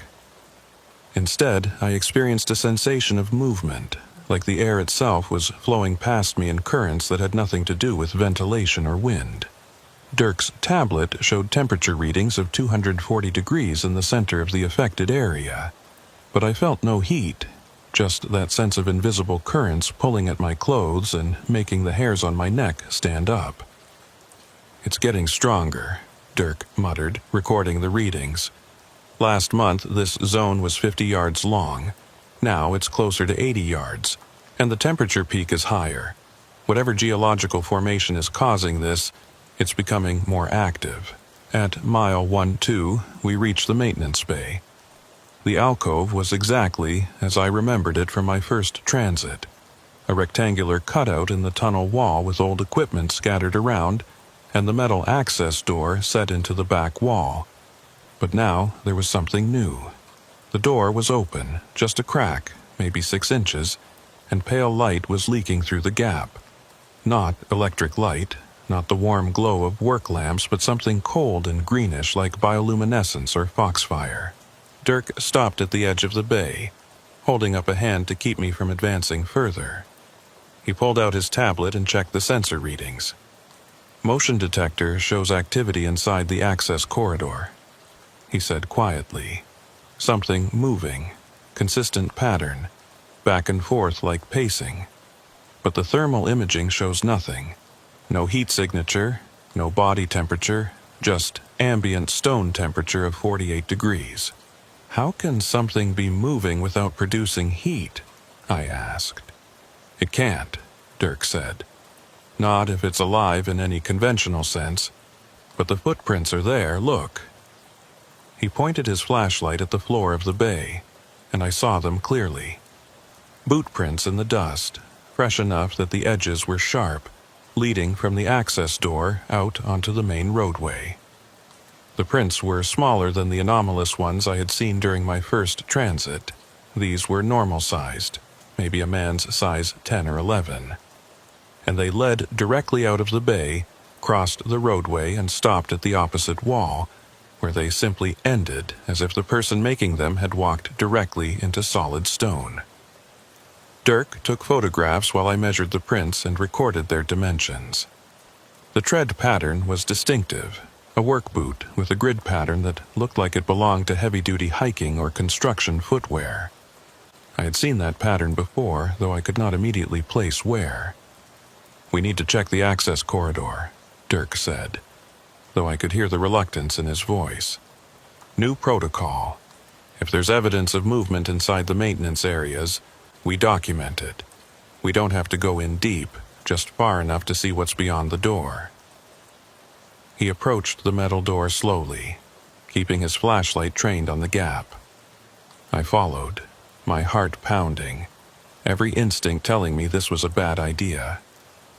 The greenish light from inside pulsed slightly, brightening and dimming in a rhythm that might have been random or might have been deliberate. As we got closer, I could hear sound from beyond the door. Not footsteps, not voices, but a low vibration, almost subsonic, that I felt in my chest more than heard with my ears. Dirk reached the door and carefully pulled it wider, revealing the corridor beyond. It was rough stone, unfinished, with timber supports that looked like they dated back to the original construction in 1952. The corridor extended about 30 feet before opening into a larger space, and the greenish light was coming from that larger space, pulsing and shifting. The vibration grew stronger as the door opened, and I realized it matched the rhythm I had felt during my first transit. The same pulse as the thermal anomaly, the same breathing rhythm that Dirk said Jude had heard in the darkness. The footprints continued into the corridor, and now I could see that there were multiple sets, overlapping, as if several people had been walking back and forth. Some of the prints were older, nearly faded, while others looked like they had been made minutes ago. And at the far end of the corridor, silhouetted against the greenish light, I saw a figure standing motionless. The figure was man-shaped, wearing what looked like a maintenance uniform similar to the one Dirk wore. But something was wrong with the proportions. The arms were too long, hanging below the knees, and the head was tilted at an angle that suggested the neck was broken, or the skull was deformed. As we watched, the figure raised one hand in a slow wave, the gesture mechanical and precise. "Jude," Dirk whispered, and I heard a note in his voice I had not heard before. Fear, yes, but also recognition and terrible sadness. The figure in the corridor began walking toward us, its gait wrong, legs moving in that too long stride I'd seen in the footprint patterns during my first transit. 4 feet per step, maybe 5, covering the distance quickly despite moving with an unhurried pace. The greenish light followed it, or came from it. I could not tell which, pulsing brighter with each footfall. Dirk grabbed my arm and pulled me back from the door. "Close it," he said urgently. "Close it now, and we leave. Standard protocol, no engagement. We document and exit." I helped him push the metal door shut, and we heard the click of the latch engaging. But through the door, I could hear footsteps continuing, approaching the threshold, then stopping. The vibration intensified, making the door rattle in its frame, and for a moment I thought whatever was on the other side would simply push through. But then the vibration stopped, the footsteps retreated, and we were left in silence broken only by our own harsh breathing. Dirk was already walking quickly back toward the tunnel entrance, his flashlight beam bouncing erratically as he moved. I followed, checking over my shoulder every few seconds, expecting to see the maintenance bay door burst open, expecting to see that wrongly proportioned figure emerge and follow us. But the door remained closed, and the greenish light gradually faded from the gap underneath it. We made it to the 3/4-mile mark before Dirk stopped and turned to face me. His face was pale under his hard hat, and his hands were shaking slightly as he pulled out his tablet to record our observations. "That was him," he said. "That was Jude, or something wearing Jude. The build was right, the uniform was right. Even the way he waved was right. That's exactly how Jude used to acknowledge people when he saw them from a distance. But the proportions were wrong," I said. "The arms, the stride length. The tunnel changed him," Dirk said. "Or made a copy that's not quite accurate. Or something else is using his appearance. I don't know which is worse." He finished entering data into the tablet and looked back toward the maintenance bay, though we could no longer see it from our position. "This changes everything. Jude isn't just missing. He's inside the access corridors, and he's moving between the maintenance areas and the main tunnel. If he starts appearing during regular transits, if drivers see him, the whole system falls apart." "What do we do?" I asked. "We finish the inspection," Dirk said. "We document everything according to protocol, and then we call an emergency meeting with the other maintainers, because this is beyond standard maintenance now. This is containment." We continued toward the exit, moving faster now, our earlier caution replaced by urgency. The tunnel felt different on the return walk, the walls seeming closer, the ceiling lower, the darkness more aggressive in pushing back against our lights. Every shadow might have hidden a figure, every echo might have been footsteps following us, and I found myself walking faster and faster until we were almost jogging by the time we reached the final 100 yards. The exit appeared ahead, that blessed circle of gray, pre-dawn light, and I felt a surge of relief so intense it was almost painful. We emerged into the cold mountain air, and I gulped it down, realizing I'd been breathing shallowly throughout the entire inspection, as if some part of me had been afraid to draw the tunnel's air too deeply into my lungs. Dirk immediately pulled out his phone and made a call, speaking in quick, urgent sentences to whoever answered. I could only hear his side of the conversation, but the words I caught were enough.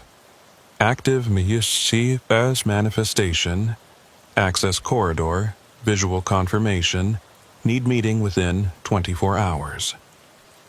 While he talked, I walked to my truck and climbed into the cab, needing the familiar space, the normal surfaces, the reliable instruments. I pulled out the tablet and reviewed the data we had collected. Temperature spikes, motion sensor damage, footprint measurements, photographic evidence. It all looked official and scientific in the neat digital forms, but it did nothing to capture the reality of what we had seen, the wrongness of that figure in the corridor, the feeling of being watched by something that wore a human shape but had forgotten or never known how to properly inhabit it. Dirk finished his call and walked over to my truck. Meeting is set for tomorrow night, 9 p.m. at the Flying J in Frisco. All active maintainers will be there. We're going to review the protocols and decide if Echo Portal needs to be shut down permanently. Consequences be damned. Can it be shut down? I asked. I thought you said that made things worse. It does, Dirk admitted. But having Jude or whatever he's become walking around in there might be worse. We need to discuss options, figure out if there's a way to contain the access corridors without sealing the main tunnel. Maybe welding the maintenance doors shut. Maybe filling the corridors with concrete, I don't know. But we can't leave things as they are. He looked back at the tunnel entrance one more time. And in the growing light of dawn I could see how exhausted he looked. How the years of maintenance had worn him down. 10 years I've been doing this, he said. 10 years of monitoring and inspecting and keeping this thing stable. And now I'm wondering if we've been making a mistake the whole time. Maybe the tunnel was supposed to be sealed in 1963. Maybe we've been feeding it by keeping it active, giving it the energy it needs to grow and change and create things like what we saw in that corridor. You think the transits make it stronger? I asked. I think the tunnel needs something from us, Dirk said. I just don't know what. Traffic, attention, maintenance, maybe all of those things. And I think it's been slowly getting what it needs for 60 years, and now it's strong enough to start keeping people. First Jude, but who's next?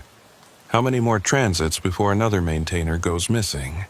How many before it reaches out beyond the mountain and starts affecting other tunnels, other roads? He walked back to his maintenance truck without another word, climbed in, and drove away, leaving me alone with the tunnel entrance and the morning light slowly painting the mountain peaks.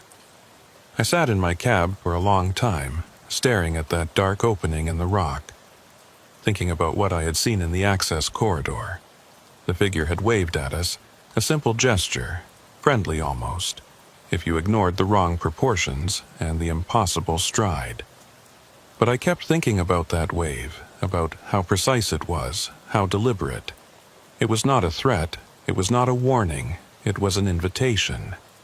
Jude Kittredge, or whatever wore his shape now, was inviting us to come deeper, to enter the access corridors, to see what he had seen and become what he had become. And some part of me, a part I was ashamed to acknowledge, wanted to accept that invitation, wanted to know what was beyond that greenish light, what breathed in the rhythm of the mountain's pulse. I started my engine and drove away from Echo Portal, but I knew I would be back. Not just for the scheduled transits and inspections, but because the tunnel had shown me something, given me a glimpse of whatever existed in those maintenance corridors, and now I needed to know more. Dirk was right. We might have been feeding the tunnel all these years, but the tunnel had been feeding something to us as well. Small pieces of knowledge, tiny revelations, hints of a truth that existed beneath the mountain. And once you started consuming that truth, once you took even the smallest bite, you could never stop being hungry for more. The meeting at the Flying J in Frisco brought together 5 maintainers, though Dirk had said there should be 6. We sat in a back corner booth at 9 p.m., far from the other truckers and travelers, our faces lit by the harsh fluorescent lights overhead. Dirk made introductions quickly. There was myself, newest to the crew. Brennan, a woman in her 50s who had been maintaining Echo Portal for 7 years after a winter transit gone wrong. Ortega, a younger guy maybe 30 years old, 3 years of maintenance work, still visibly nervous about the whole situation. And Pacheco, the oldest of us, pushing 70, who had been recruited back in 98. 98, shh, and had seen more anomalies than the rest of us combined. Jude Kitteridge's seat remained empty, a 6th coffee cup sitting untouched in front of the vacant space. Dirk laid out the situation with brutal efficiency. The inspection findings, the open maintenance door, the figure in the access corridor, the visual confirmation that matched Jude's appearance but with those wrong proportions. He showed the photographs on his tablet, and I watched the others' reactions. Brennan's face went pale. Ortega actually pushed back from the table, hands shaking. Only Pacheco seemed unsurprised, nodding slowly as if this was something he had been expecting. "We knew this would happen eventually," Pacheco said when Dirk finished. His voice was rough, weathered by decades of mountain driving. Jude was getting too close. He spent too much time in the tunnel, paid too much attention to the patterns, started treating it like something he could understand instead of something he should respect and avoid. The tunnel took him because he invited it to. "What do you mean, invited it?" I asked.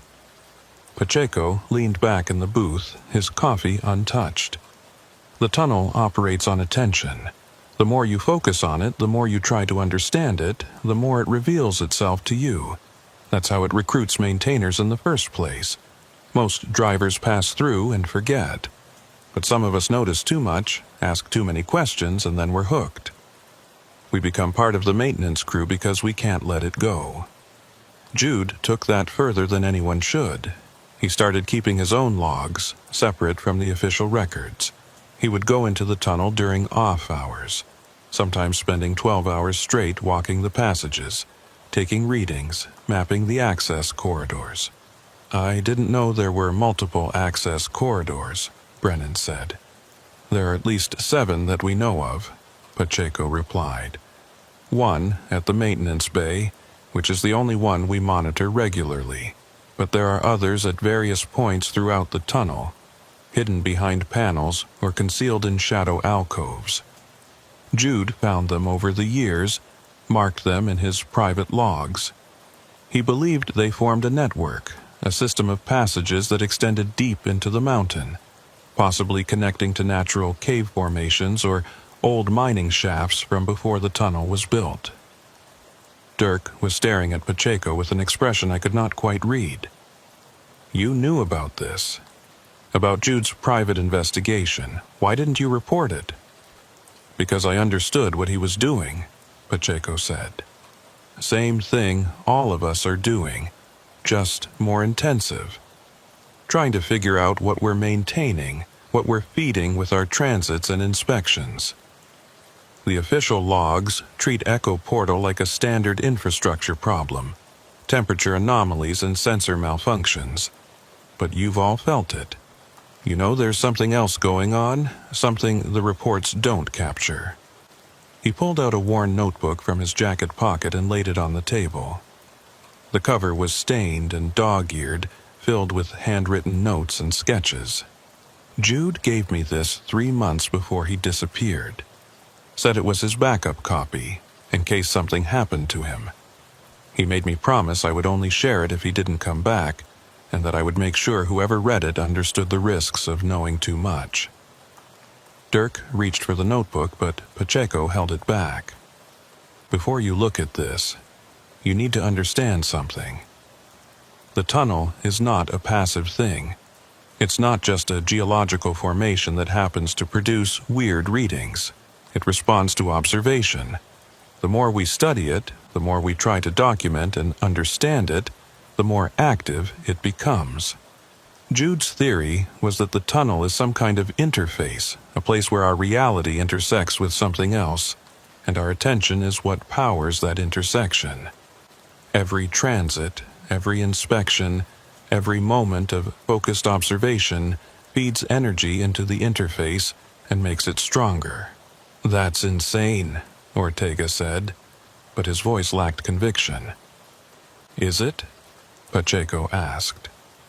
"Think about the pattern. The tunnel was built in 1952, probably intersecting with something that was already there, some natural formation. For 10 years it operated normally, or close to normal. Then the anomalies started, and by 1962 they had to close it. They tried sealing it in 1963, and what happened? The anomalies got worse, spreading beyond the tunnel boundaries. So they opened it back up and established the maintenance protocol.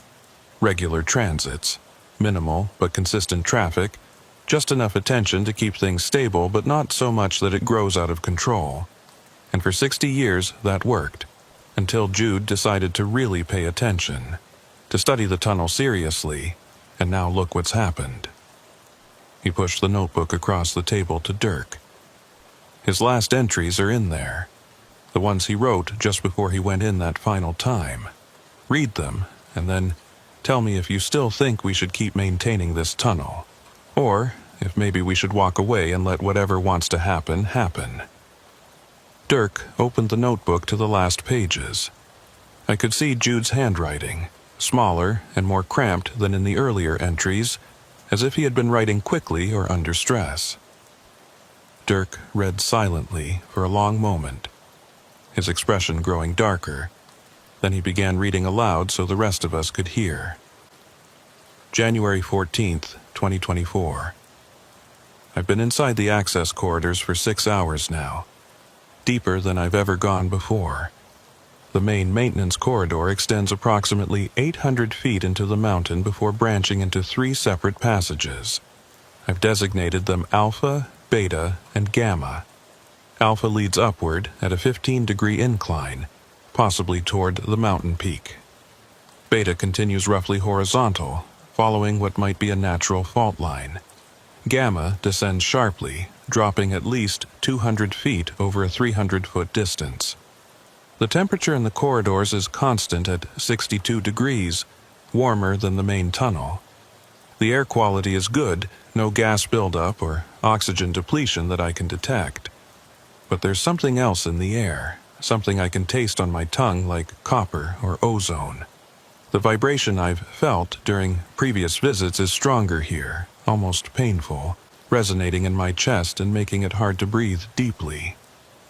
I've found evidence of previous human presence, tool marks on the walls, old wooden supports that predate the tunnel construction by decades, possibly from mining operations in the 1800s, and footprints in the dust, lots of them, various sizes and tread patterns, some very old and some that look recent. I can't tell if these are from other maintainers who explored these corridors and never reported it, or if they're from something else. Dirk paused, looking up at us. He's describing an exploration we have no official record of. 6 hours inside the access corridors alone, going deeper than anyone was authorized to go. "Keep reading," Pacheco said quietly. Dirk continued. January 15th, I went back into Gamma Corridor last night, following it down as far as I dared. The passage opens into a larger chamber approximately 400 feet below the main tunnel level.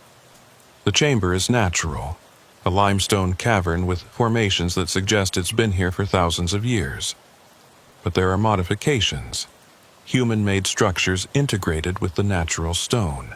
Concrete platforms, metal railings, electrical conduits that don't connect to anything I can identify. The greenish light I've reported seeing near the maintenance bay access is stronger here. It's coming from the rock itself, or from something inside the rock. Bioluminescence is my best guess, but the spectrum is wrong.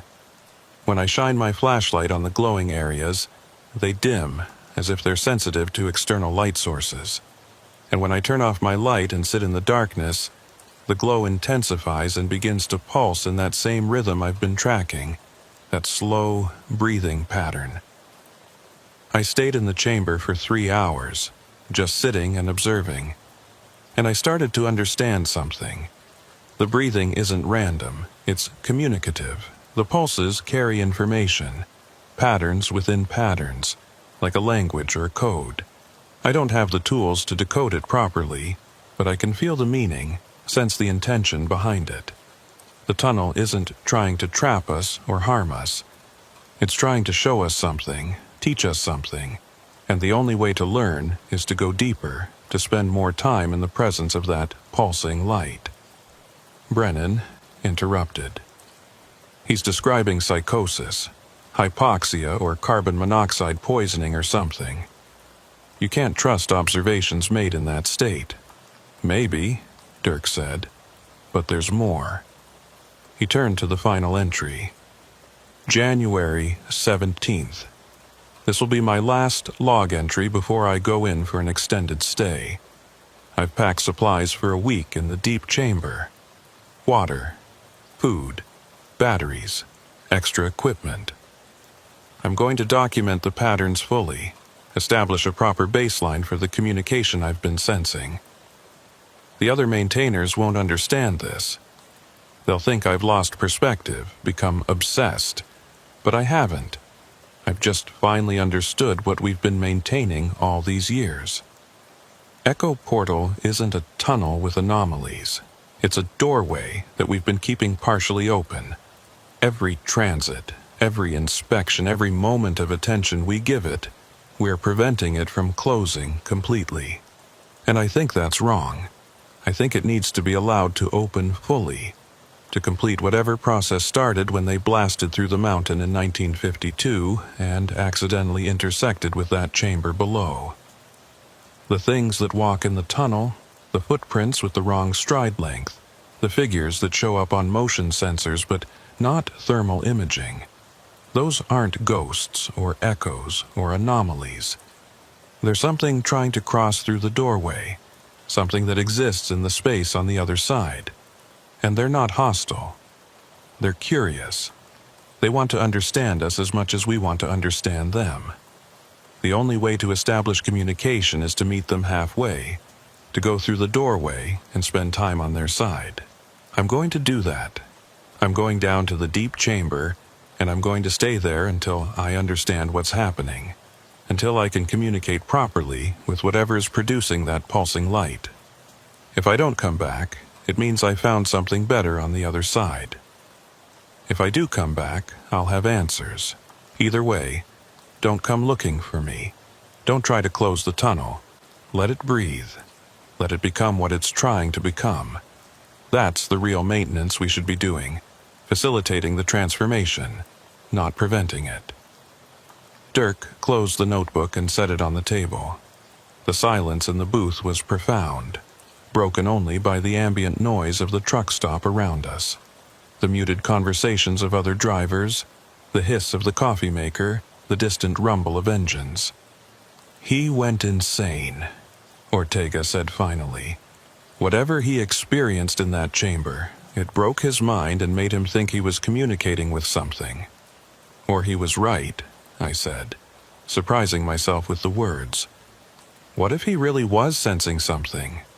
What if the tunnel really is trying to communicate? All eyes turned to me, and I felt the weight of their attention. But I continued, because something about Jude's final entries resonated with my own experiences. I've only been through Echo Portal twice, once as a transit, once on foot, but both times I felt something, not just fear or disorientation, but a sense of presence, of being observed by something that was trying to understand me. When we saw that figure in the maintenance corridor, when it waved at us, that wasn't a threat. It was exactly what Jude said, curiosity, an attempt at contact. You can't seriously be considering this, Brennan said. I'm not saying we should follow Jude's path, I replied, but maybe we should reconsider our approach. We've been treating Echo Portal like a hazard to be managed, an infrastructure problem to be solved with monitoring and maintenance. What if that's wrong? What if it needs something different from us? Pacheco was nodding slowly. I've been thinking the same thing for years. The tunnel keeps calling us back. It recruits maintainers, creates situations that force us to return and pay attention to it. That's not random, that's intentional. It wants something from us, and until we figure out what that is, we're just going to keep repeating the same cycle. Dirk stood up abruptly, pacing beside the booth. This is exactly the kind of thinking that got Jude lost. You start anthropomorphizing the tunnel, attributing intentions and desires to what's probably just a weird geological formation, and the next thing you know you're walking into a cave with a week's worth of supplies and planning to commune with glowing rocks. Then what's your alternative? I asked. We keep doing standard maintenance until another one of us disappears? We try to seal it again and risk the anomalies spreading? Or we walk away entirely and hope that whatever happens far enough from population centers that it doesn't matter? Dirk stopped pacing and looked at each of us in turn. I don't know, he admitted. That's why I called this meeting, because I've been maintaining Echo Portal for 10 years and I thought I understood what we were doing.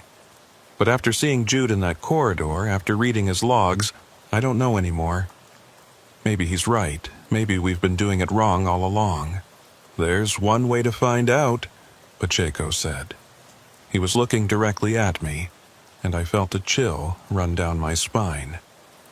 Someone needs to go into the deep chamber, not for a week like Jude planned, but for a few hours, properly equipped, with communication maintained with the surface, with a plan for extraction if things go wrong.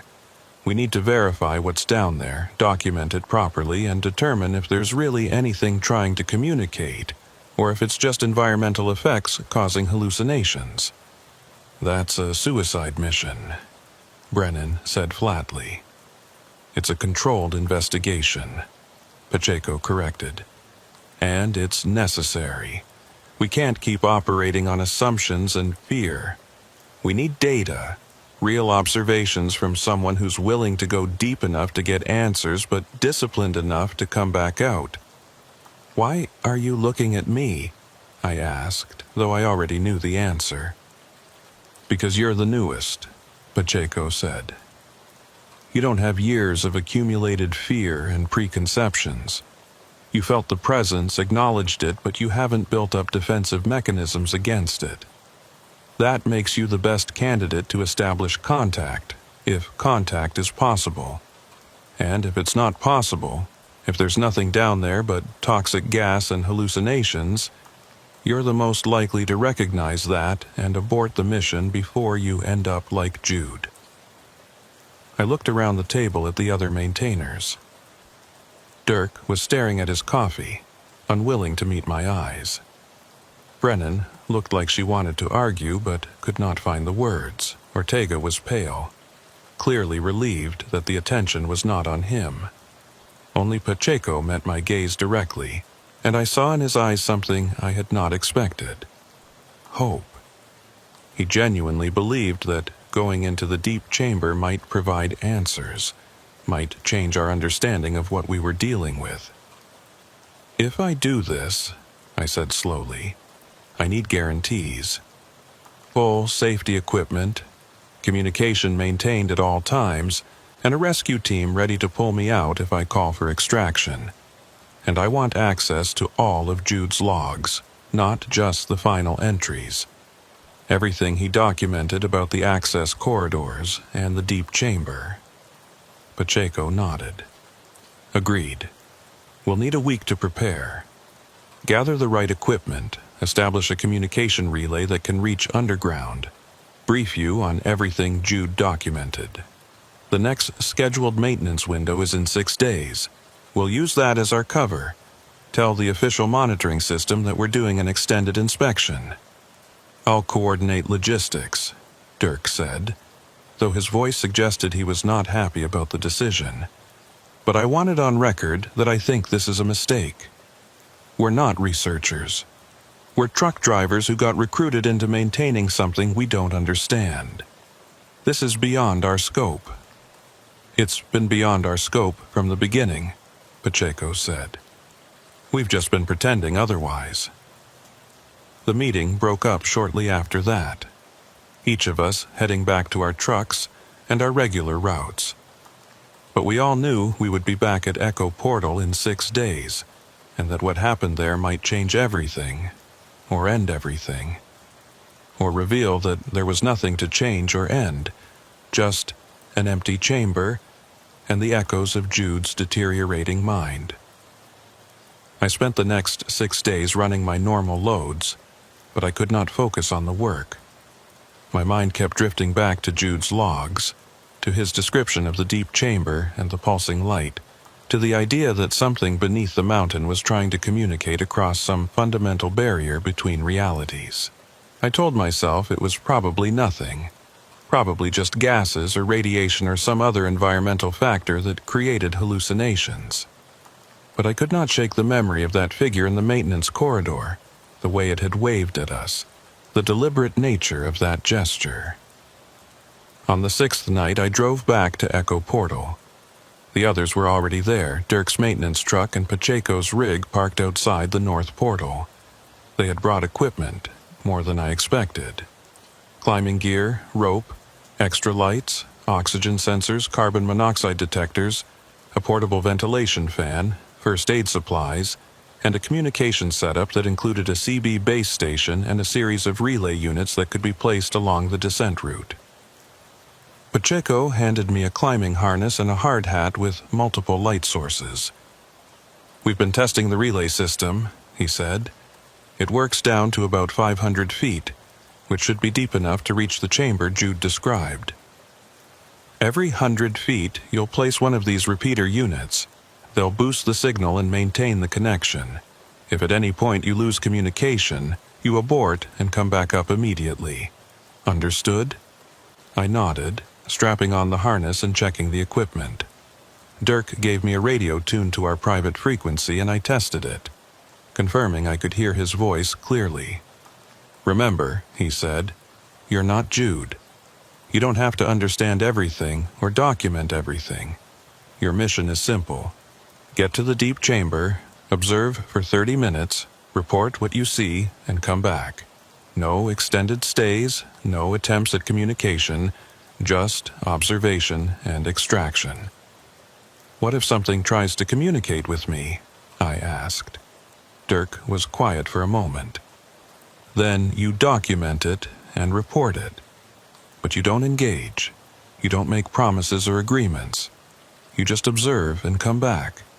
We can make decisions about next steps once we have your report." At midnight, I entered the tunnel alone, my lights cutting through the familiar darkness. I moved quickly through the first mile, past the thermal anomaly zone that shimmered and pulsed as I walked through it, past the emergency bay where we had seen the figure in the access corridor. The maintenance door was closed now, sealed with heavy chains and padlocks that Dirk had installed after our last inspection. But I was not going in through that door. Pacheco had given me coordinates for one of the other access points Jude had discovered, a concealed panel in the tunnel wall at mile 18. I found it exactly where the logs had indicated, a section of concrete that looked solid but could be pushed aside to reveal a narrow opening. I slipped through into a rough stone passage that immediately began to descend. The passage was tight, barely wide enough for my shoulders, and I had to move carefully to avoid snagging my equipment on the rough walls. My radio crackled, and I heard Dirk's voice. "Harlan, we're receiving your signal. Confirm you're in the access corridor." "Confirmed," I replied. "Beginning descent.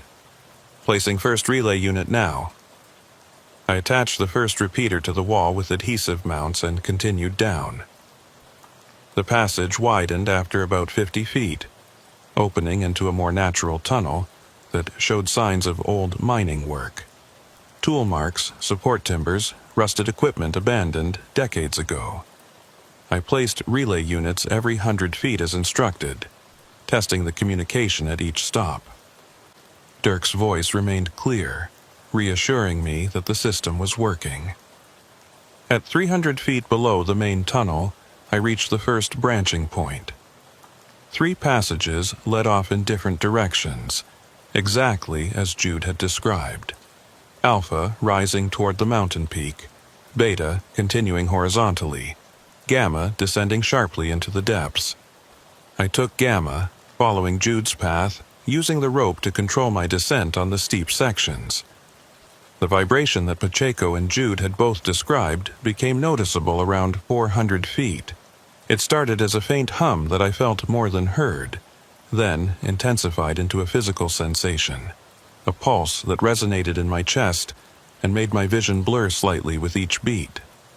The rhythm was slow, maybe 12 beats per minute, like a heart beating in the mountain's core. At 500 feet, I entered the chamber Jude had described. It was everything he had said and more. A natural limestone cavern, perhaps 60 feet in diameter, with a ceiling that disappeared into darkness above my light's reach. Stalactites hung like frozen waterfalls, and the walls were covered with mineral formations that had grown over thousands of years. But interspersed with the natural features were human-made structures, concrete platforms built into the rock, metal scaffolding that served no obvious purpose, and electrical conduits that ran along the walls and disappeared into drilled holes. And there was the light, the greenish bioluminescent glow that Jude had documented, coming from patches on the walls and floor, pulsing in time with the vibration I felt in my chest. The light was beautiful, unlike anything I had ever seen, each pulse revealing new patterns in the rock, new formations that seemed to appear and disappear with the rhythm. "Harlan, we're receiving your signal," Dirk's voice said through the radio. "What's your status?" "I've reached the chamber," I replied. "It's exactly as Jude described. The light is here, pulsing. The vibration is strong. No signs of danger, no gas readings. Oxygen levels are normal. I'm going to observe for the planned 30 minutes. Copy that. We're monitoring from the surface. Report every 5 minutes." I found a concrete platform that looked stable and sat down, turning off my helmet lights to see the chamber in its natural state. With my artificial lights extinguished, the greenish glow intensified, and I could see the patterns more clearly. They were not random. The pulses moved across the walls in waves, creating temporary shapes and symbols that faded as the next pulse arrived. And I realized Jude had been right. This was language, or something like language, information being expressed through light and rhythm. I sat there for 5 minutes watching the patterns, feeling the vibration, and gradually I began to sense something behind the display. Not a presence exactly, but an awareness, a sense of being observed and analyzed. The patterns began to change, responding to my attention, creating new combinations of light and shadow that seemed directed at me specifically. "Harlan, 5-minute check-in," Dirk's voice said. "All good," I replied. "The light patterns are responsive. They change when I focus on them." Jude was right about that part. This might be some form of communication. I continued observing, and the patterns became more complex, more specific. I saw shapes that resembled geological structures, diagrams of tunnels and chambers, maps of the mountain's interior. I saw what might have been timelines, sequences of events represented by varying intensities of light. And I saw figures, human shapes rendered in bioluminescence, walking through the tunnels, descending into the chambers, some of them staying, some of them leaving, some of them transforming into something else. At the 15-minute mark, I saw Jude. His shape appeared in the patterns, rendered in light, walking down through the access corridors just as I had done. But his journey did not end in the chamber. The patterns showed him going deeper, through passages I had not explored, into spaces beneath the chamber where the light grew brighter and the shapes more complex. And at the end of his journey, I saw him standing in a space that was not quite cave and not quite room, his human form dissolving into light, merging with the patterns, becoming part of the display. "Harlan, 15-minute check-in," Dirk's voice was concerned now. "Your vitals are showing elevated heart rate. Are you okay?" "I see him," I said. "I see Jude. The patterns are showing me what happened to him. He went deeper than this chamber. There are passages below here, and he followed them until he reached something, and then he became part of it." "That's hallucination," Dirk said firmly. "Environmental factors affecting your perception. You need to begin extraction now." But I could not move yet because the patterns were still showing me things. They were showing me the tunnel's history. The moment in 1952 when the construction crews blasted through the rock and accidentally broke through into these chambers. The moment when two realities intersected. When the space beneath the mountain opened a connection to somewhere else. Somewhere that existed in patterns of light and rhythm rather than solid matter. The tunnel was not a doorway between places. It was a doorway between states of being. The pattern showed me the maintenance crews, the decades of people trying to understand and control what they had discovered. They showed me the transits, the energy we provided every time a truck drove through, every time a maintainer descended into the depths. We were feeding it, just as Pacheco had suspected, but not in a predatory sense. We were providing a bridge, a connection between the solid world above and the pattern world below. Our attention, our observation, our very presence created the interface that allowed the two realities to coexist. And Jude had gone all the way through. He had dissolved his solid form and reconstituted himself as patterns, becoming part of the light display, learning to communicate in rhythm and luminescence instead of words and gestures. The figure we had seen in the maintenance corridor was not a monster wearing Jude's shape. It was Jude trying to come back, trying to translate himself back into solid form, but not quite succeeding because he had spent too long existing as patterns. His proportions were wrong because he was remembering human shape from the inside of the pattern world, and the translation was imperfect. "Harlan, you need to respond. We're preparing to send a rescue team." I keyed my radio. "I'm fine. I understand now. I understand what Jude found, what the tunnel is, what we've been maintaining all these years. It's not dangerous. It's not trying to trap us. It's just different, existing in a state we don't have words for. And it's been trying to show us that, teach us that, every time we come down here." "That's the gas talking," Dirk said. "Your oxygen sensor is showing normal readings, but there could be other compounds affecting you. Begin extraction immediately. That's an order." I stood up, turning my helmet lights back on, and the bioluminescent glow dimmed in response to the artificial light. The patterns faded, leaving only natural rock formations and the human-made structures that had been built to study them. I felt the loss immediately, like closing a book before reaching the end of the story. "I'm starting extraction," I said into the radio. "But Dirk, we need to talk about this when I get back up. We need to reconsider everything we think we know about Echo Portal." The climb back up took twice as long as the descent, and every step away from that chamber felt wrong, like I was walking in the wrong direction. I kept looking back, seeing the greenish glow fading in the distance, and part of me wanted to turn around, descend again, stay longer, learn more.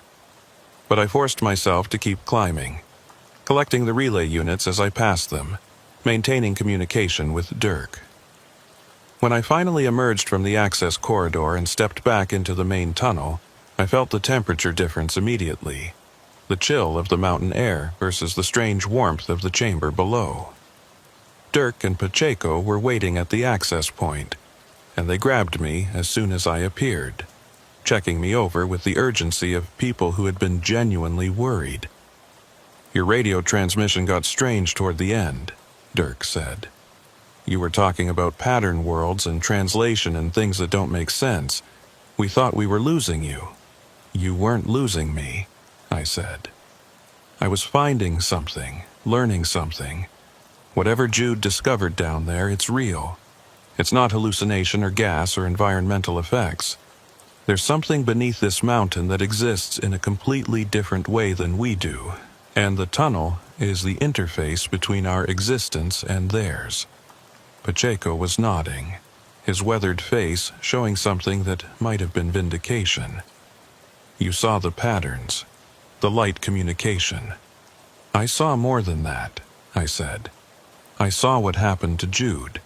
He went deeper than the chamber I reached, and he found a way to translate himself into their form of existence. That's why he looks wrong when we see him in the corridors. He's trying to come back, trying to exist in both forms at once, but it's not working perfectly. This is exactly what I was afraid of, Dirk said. You went down there as a skeptic and came back as a believer. That's how the tunnel gets you. It shows you things that seem profound and meaningful, and you start thinking you've discovered some great truth, when really you're just experiencing neural effects from environmental exposure. Then, how do you explain the patterns? I asked. The way they responded to my attention showed me specific information about the tunnel's history and Jude's journey. That's not random neural misfiring, that's communication. It's interpretation, Dirk countered. Your brain taking random stimuli and creating meaning from it, the same way people see faces in clouds or hear voices in white noise. You wanted to find meaning down there, so you found it. We stood there in the tunnel, the three of us, and I realized we were at an impasse. Dirk represented the old way of thinking, treating Echo Portal as a hazard to be managed. Pacheco represented the new way, seeing it as an opportunity for understanding. And I was caught in the middle, having experienced something that felt profoundly real, but that I could not prove to someone who had not been there. What do we do now? I asked. Pacheco pulled out his phone and showed me the monitoring data from my descent. Temperature readings, motion sensors, radio transmission logs. We document everything, he said. We add your observations to the official logs, and we make a decision as a group about whether to continue standard maintenance protocols or to explore this further. There's nothing to explore, Dirk insisted. Harlan went into a chamber, experienced some unusual effects, and came back with theories that can't be tested or verified. That doesn't change our job. We keep the tunnel stable, we prevent the anomalies from spreading, and we don't lose any more maintainers to whatever is down there. What if Jude's not lost? I said. What if he found something better? What if the reason he's trying to come back is not because he's trapped, but because he wants to show us what he's learned? Dirk stared at me for a long moment, then shook his head. I can't do this anymore, he said. 10 years of maintenance, of trying to keep this thing under control, and now it's taking people's minds even when they come back out. I'm done. Find someone else to coordinate the transits and inspections.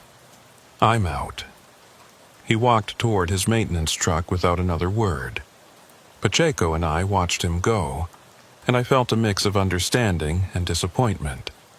Dirk had been the anchor, the one who kept us focused on practical concerns, and now he was leaving because the practical had collided with the inexplicable. He'll be back, Pacheco said quietly. They always come back. The tunnel doesn't let go once it has its hooks in you, but he needs time to process what's happening, to reconcile his understanding of the world with what we're learning about this place. What are we learning? I asked. Really? Because I'm not sure I understand it myself. Pacheco smiled, the expression tired but genuine. We're learning that there's more than one way to exist, more than one type of reality. And sometimes they intersect, usually in places deep beneath the earth where the barriers are thin. Echo Portal is one of those places. Probably there are others, scattered around the world, most of them sealed or forgotten. But this one stayed open, and we've been maintaining it without understanding what we were really doing. And Jude? Jude found a way through, Pacheco said. Whether that's a tragedy or a triumph, I don't know. But I think he wants us to understand what he discovered. I think that's why he's still appearing in the corridors, still trying to make contact. He's not haunting us, he's teaching us. I looked back at the access corridor entrance, at the darkness beyond the concealed panel. Should we go back down, try to establish more direct communication? Not yet, Pacheco said. You've given the tunnel enough attention for one night. Let it digest what happened, let the patterns adjust. In a few weeks, we'll do another inspection. And maybe this time we'll see more, understand more. That's how it works with Echo Portal.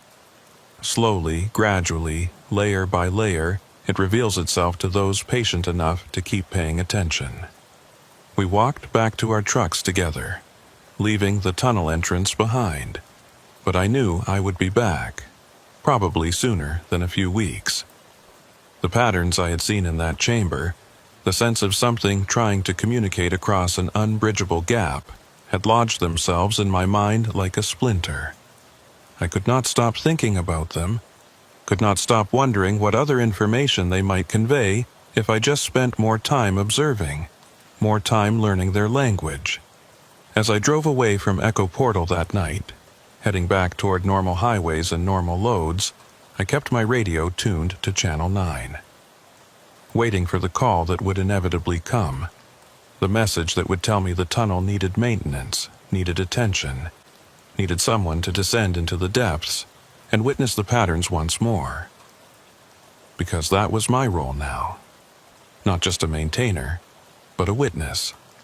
Someone who had seen the space where realities intersect and had come back to tell about it, even though the telling would always be incomplete, always fall short of the actual experience. In my rearview mirror, I could see the mountain silhouetted against the night sky, and I imagined the chambers beneath it, the passages winding through stone, the deep spaces where the light pulsed and the patterns danced.